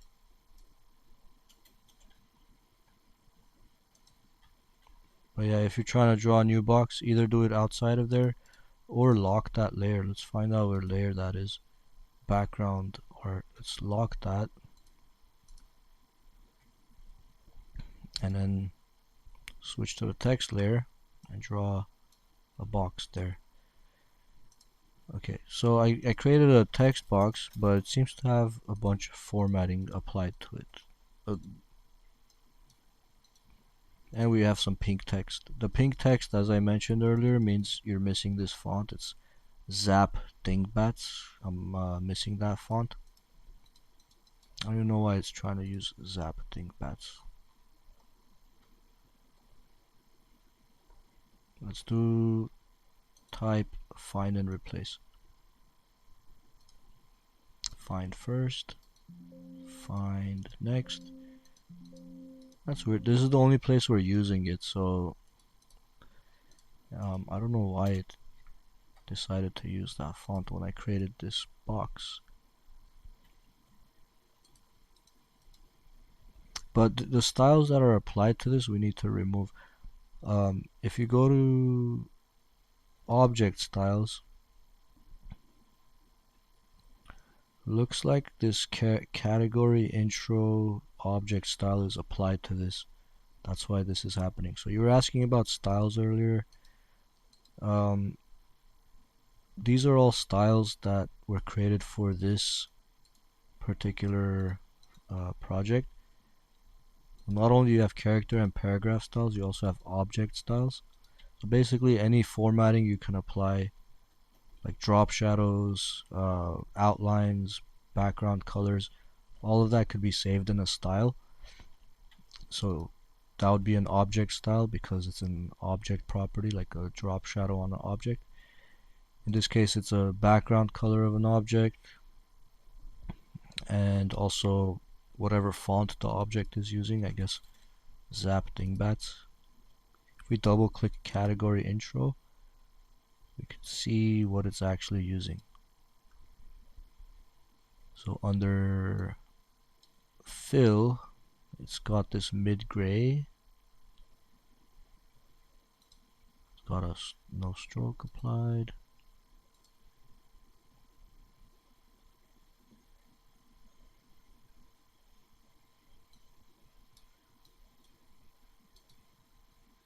It's got the paragraph style intro text applied to it. If we go to our paragraph style, we look at intro text. Double click on that. Actually, that wasn't even the intro text font, so I don't know what was up with that, where that Zingbat font came from. But basically, just go to the object style and then just click none. Just get rid of it.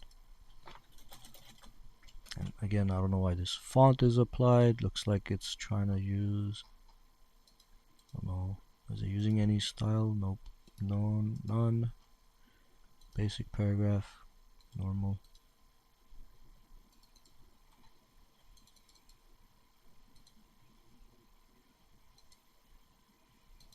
Just gonna pick a font that I do have.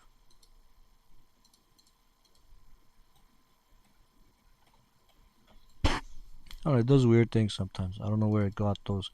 Why it was trying to use fonts that I don't even have on the in this document. But okay, what I was trying to get at is if you create a text box, you could fill it with placeholder text. Let me give it a outline so you can see the edges of the box. So you could have a regular box like this one, or you could have a custom shape box like this one. So I could, with the pen tool, I could draw whatever shape and make a text box out of it. And that's basically what this is here. It's a little shout out box.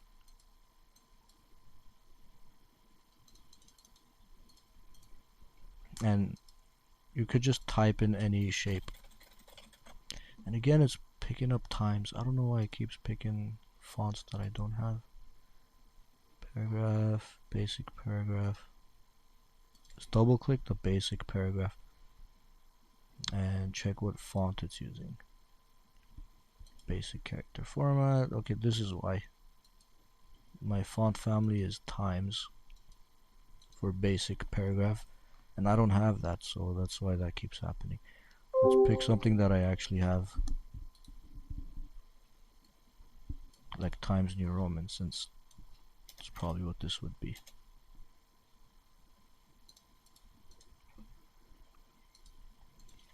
Okay, so that's essentially what that is, but in the end file, it lines up better because there's a little bit of padding or inset spacing applied. This one doesn't really have, well, it has a little bit, but not enough. And this one has no inset spacing. This one also has no inset spacing. So the way you add it is by going to Object,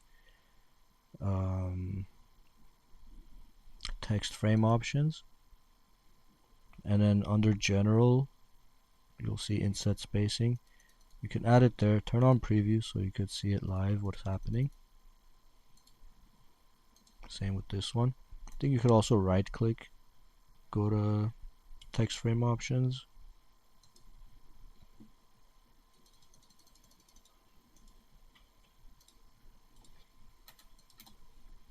So we just need to add text frame or inset spacing to this one.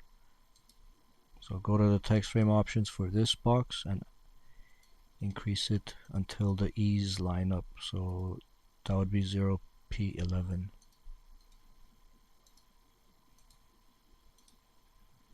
Make sure that's red. And then move this guy here.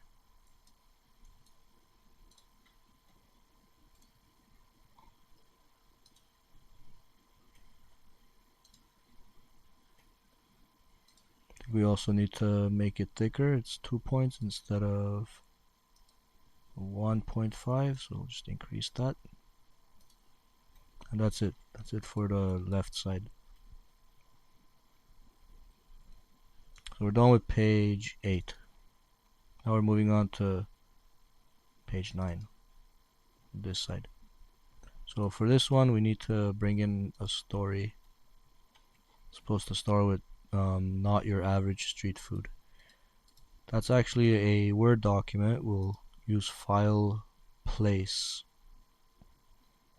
And in the same lesson file that you downloaded, lesson 2, there should be a Microsoft Word file, a eat.docx. We can import that, and you can see it fills up the first box. We have the plus sign, the red plus sign, indicating overset text. You can click the plus sign and then click the next box, and then click it again and click the next box to drop all the text in there. We also have inset overset text here. If you glance at the bottom of this, every now and then it says one error.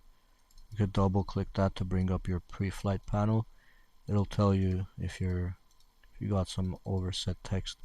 You could double click and it'll take you to that text. So we need to maybe increase the size of this text box.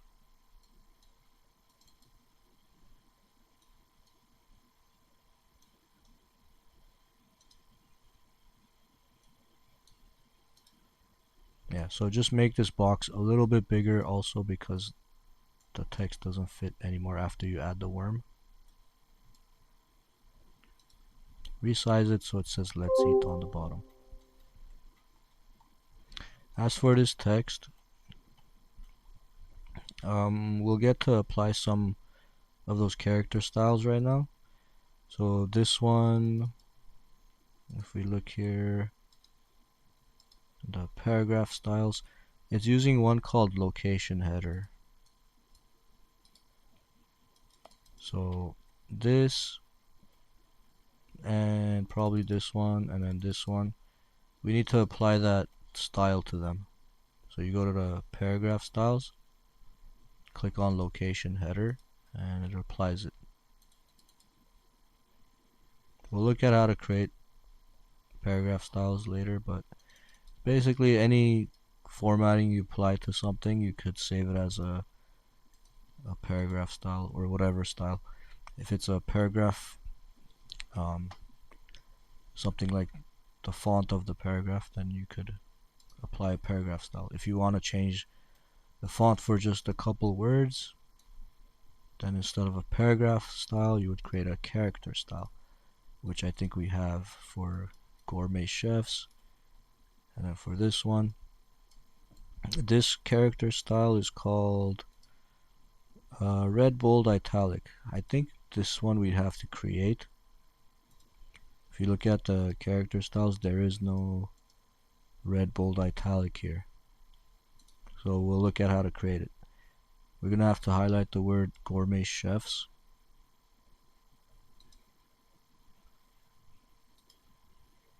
We also need to change the font.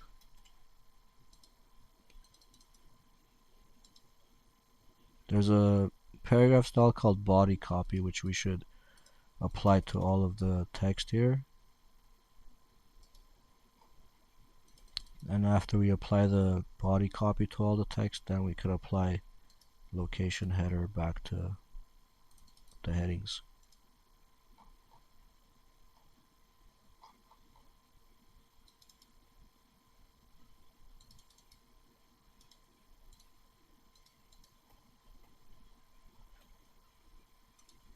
Okay. And then gourmet chefs, highlight that word. Let's make it red. I'm not sure which red. Doesn't matter, just pick one of the red colors, local red. And then make it italic also. Okay, so we just applied some formatting to this. Let's make it bold italic. Okay, so gourmet chefs, I made it bold italic. Now, we also want a bold italic for eat healthy, eat local, and edible plants. But I'm not gonna go to them one by one and highlight them and set this to bold italic and change the color. Instead, I'm gonna highlight this and I'm gonna go to character styles and click the little plus sign, create a new style, double click it and call it red, bold, italic. Click OK. So once I created a new style, it just took all the styling, all the formatting that I applied to this. So it saw that I changed this to red and made it bold italic. And it saved it as this red, bold, italic style. So basically anything I highlight and click red, bold, italic will be red, bold, italic. So we want to do that to eat healthy, eat local, and edible plants.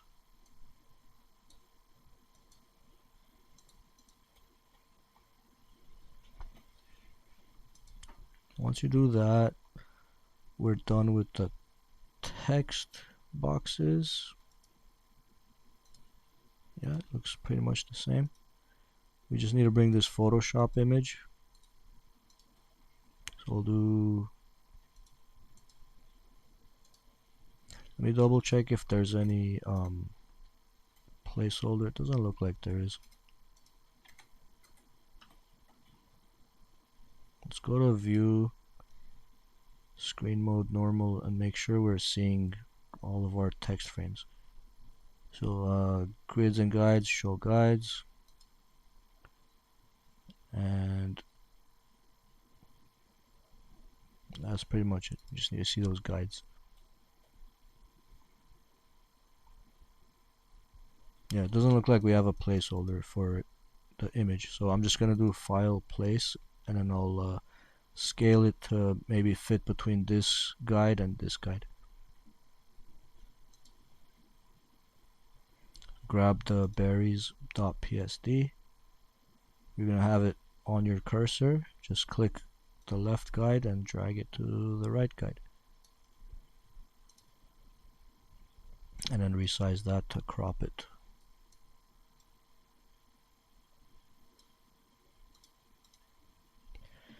You can click fill frame proportionally.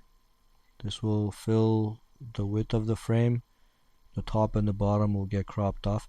If you click this one, fit content proportionally, it'll try to fit the whole picture inside the box, but then you'll have some empty space on the sides. So usually I do fill frame proportionally. Let's drag this all the way up there and all the way down here. You can move the berries around if you want to focus on a different area of the berries. In this case, I gotta move it up or down. If I move it left or right, it's empty. And I clicked the middle and I dragged it. That's why it's moving the picture inside the frame. You could also double click, or you could also use the direct selection tool.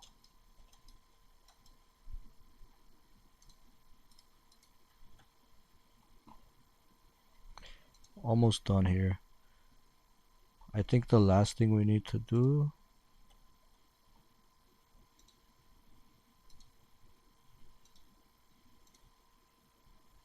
just checking what we're missing.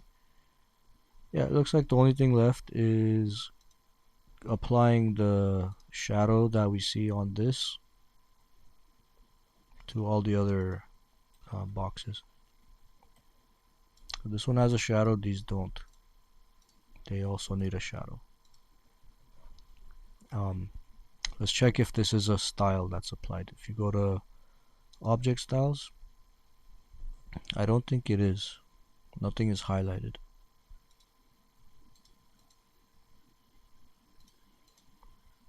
So that means we need to create a new style out of this.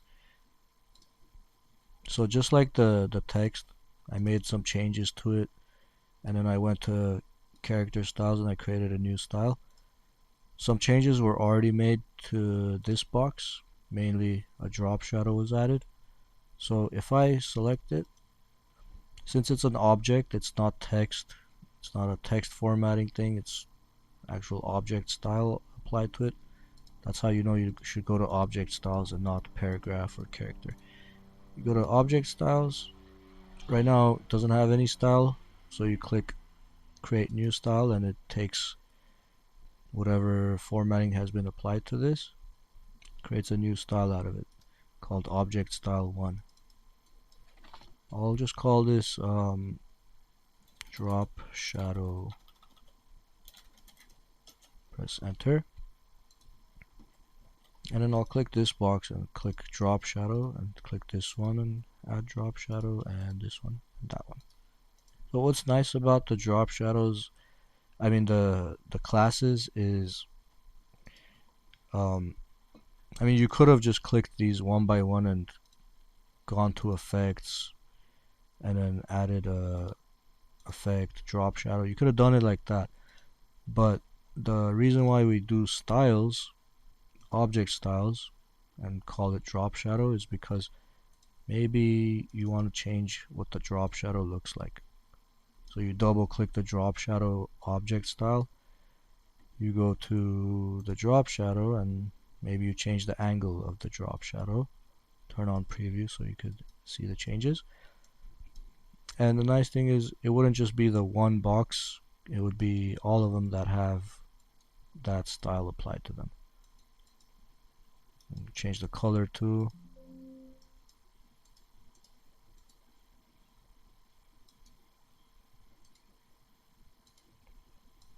Or lower the opacity.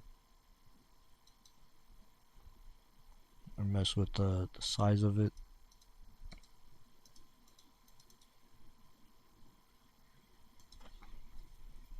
Or, it doesn't have to be just a shadow. This is an object style.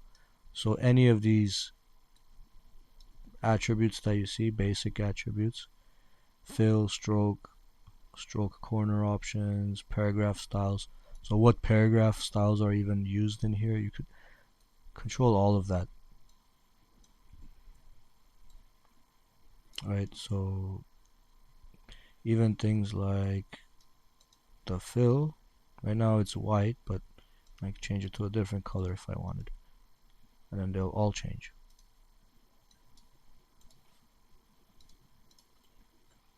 Alright, but if this didn't have that object style applied, if this was stuck to none, then it wouldn't get those formatting styles. So even if I did this and added a drop shadow manually,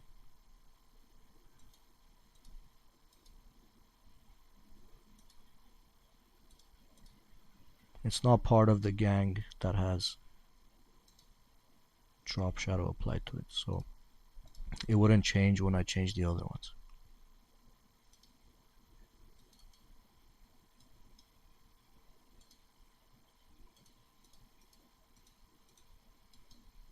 Right, anyway, I could click it and apply that. Now it is part of the gang. But that's it. I think that's all we have to do for this lesson. We can compare it just to double check, see if we're missing anything. We'll do window workspace, or window arrange, 2 up vertical again. I'm gonna do view fit page in window, or control circle, or sorry, not circle, control 0. Right, it's exactly the same except for that yellow box. Change that back to white.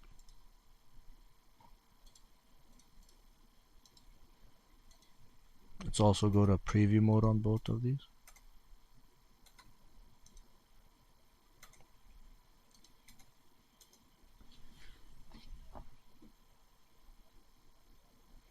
Yep, looks the same to me.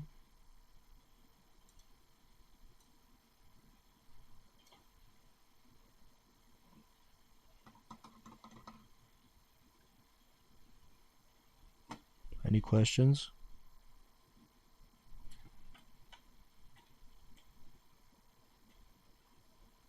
None so far, sir. Okay.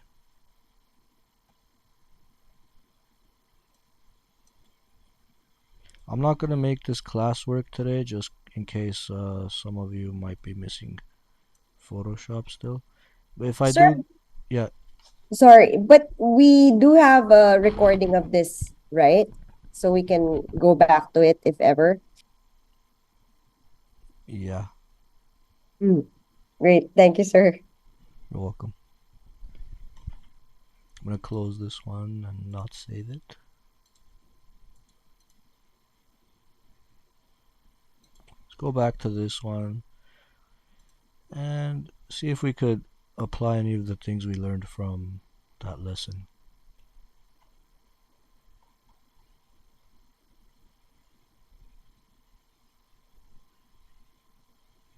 Not really, there's nothing here. It's too simple. We don't really have Yeah. anything to apply styles to. We'll do that if we have like a multi-page project. It'd make more sense to use styles. I mean, you could use drop shadow here, maybe on the text. And like maybe the text cloud, something like that, and the design. A cloud? No, no, no. I forgot what it's like, what it's called. Like if you're going to say something in a cartoon, Oh, like a call out. shout box? Yeah, yeah. Shout out box.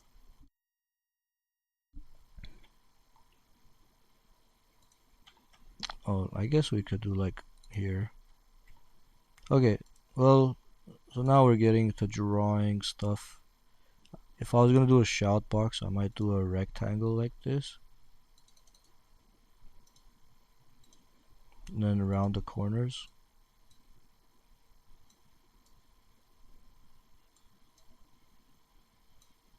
A little bit. And then move that away. We need to draw like a little, the part that comes out. Probably just a triangle. So let's look at drawing triangles. You could use the polygon tool. Draw a triangle, but this isn't a triangle. This is a 1, 2, 3, 4, 5. It's a hexagon. In order to make this a triangle, before we draw the triangle, the shape, we need to double click on this, and under the options, choose number of sides 3.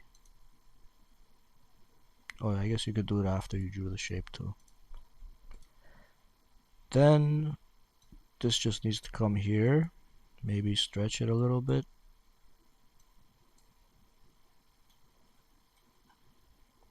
Make it bigger.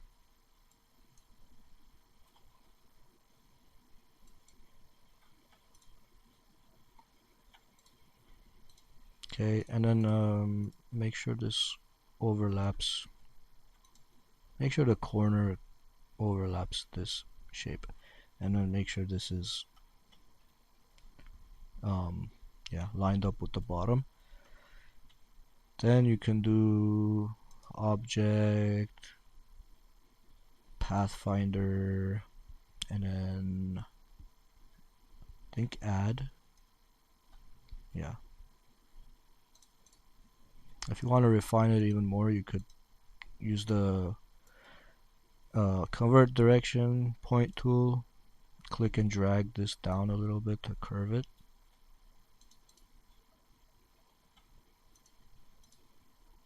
Nice. Yeah, now it's a shout box.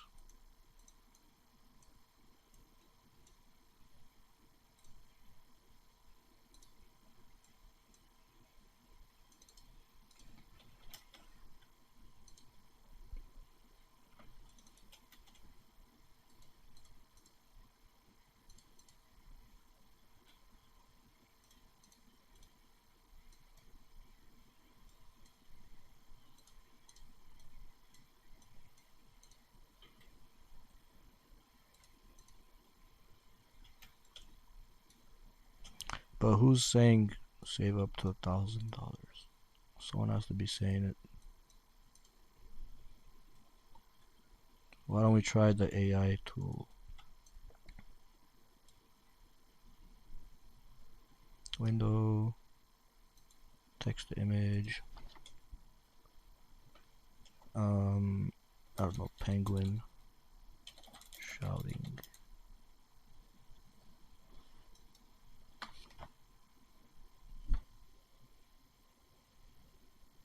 I doubt it's gonna give me anything I can use though. Probably have to go to Shutterstock to get something. Maybe we could use this. Let's take this one and then flip it. Transform, flip horizontal. And we have layers. Let's move this to the images layer.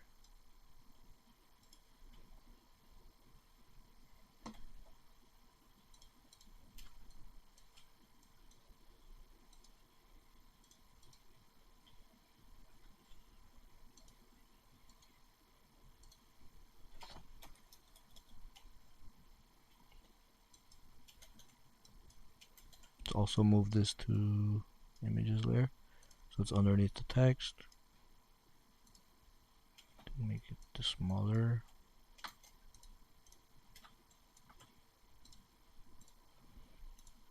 Do we need the outline?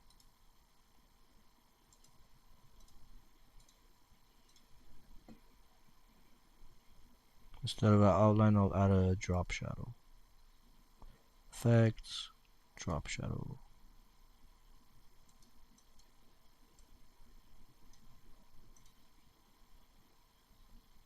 And then the distance is 0.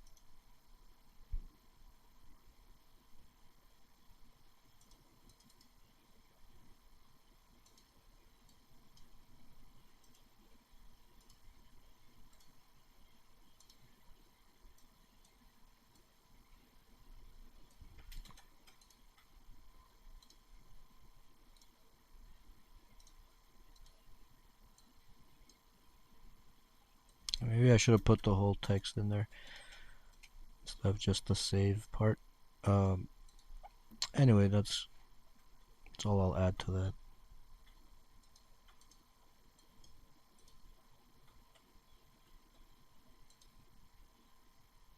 Okay, that's the assignment. Let me add it to Google Classroom before I forget. It's nicer. It looks so easy when you do it. It is easy. Oh my gosh, I don't know.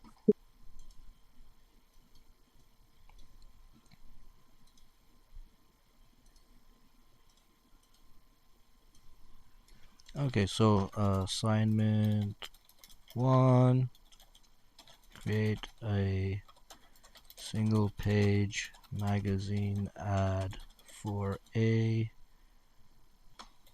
cell phone.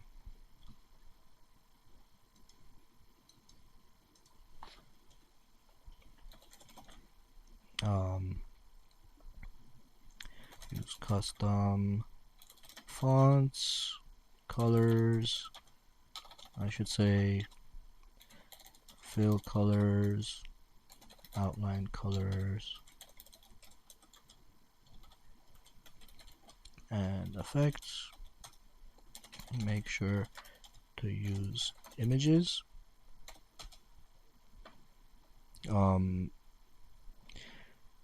You can create a grid to help figure out the layout. You can go to what was it, layout, create guides.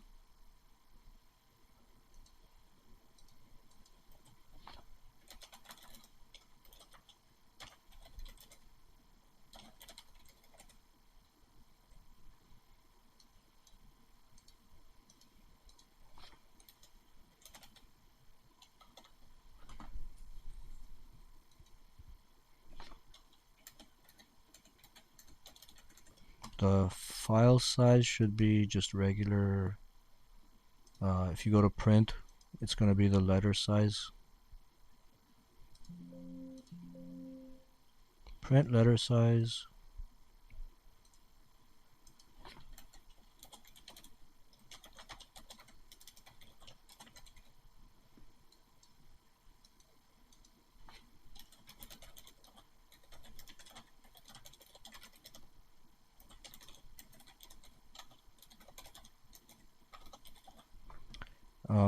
So in picas, what size is that? It's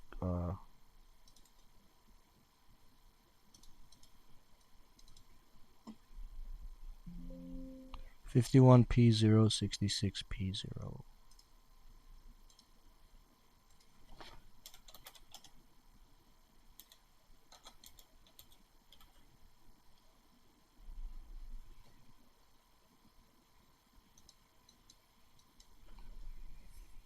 But you can change that to inches or whatever you're comfortable with.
Okay, also fit guides to margins if you're gonna create guides.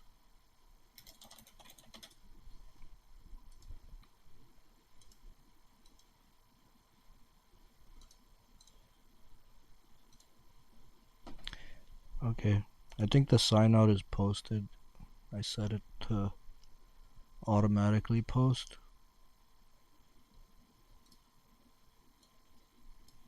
That should go there.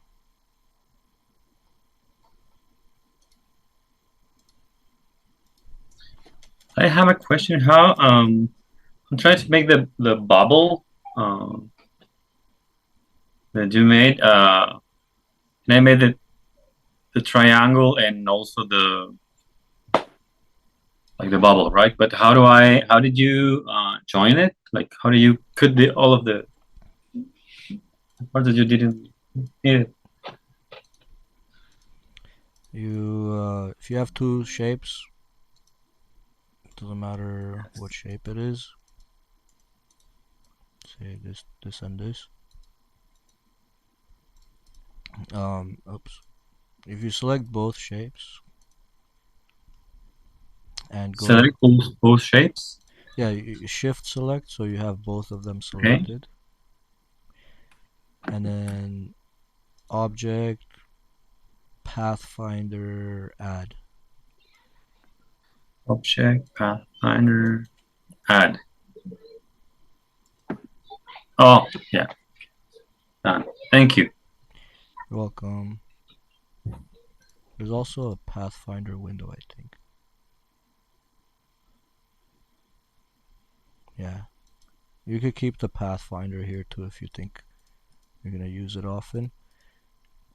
If you use the pathfinder panel, it looks like this. You ought to click the little icon. So you could add shapes together like that, or cut them out from each other, or get the intersection, or cut out the intersection, or do that. So Pathfinder lets you do that. That's also in Adobe Illustrator and Photoshop. It helps a lot to have the panel because when you see the icons, it's more like you can remember what it is for. Yeah.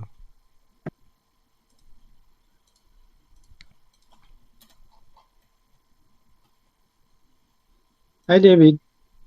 Are we going to save it as PDF or JPEG? Good question. I prefer PDFs just because PDF is like the standard you'd save it in if you're ever doing any InDesign work and printing it. They're gonna ask you to give them a PDF. So let's get used to saving as a PDF. So save as. Actually, it's not save as, is it? It's file export, Okay, thank you. and then yeah, PDF.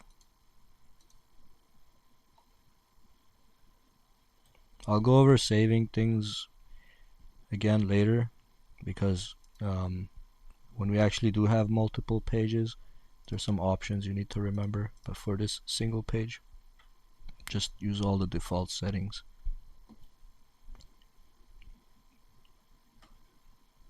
Right? Yeah, sign out is probably posted already, I think. Yeah, it is. Sign out is 487.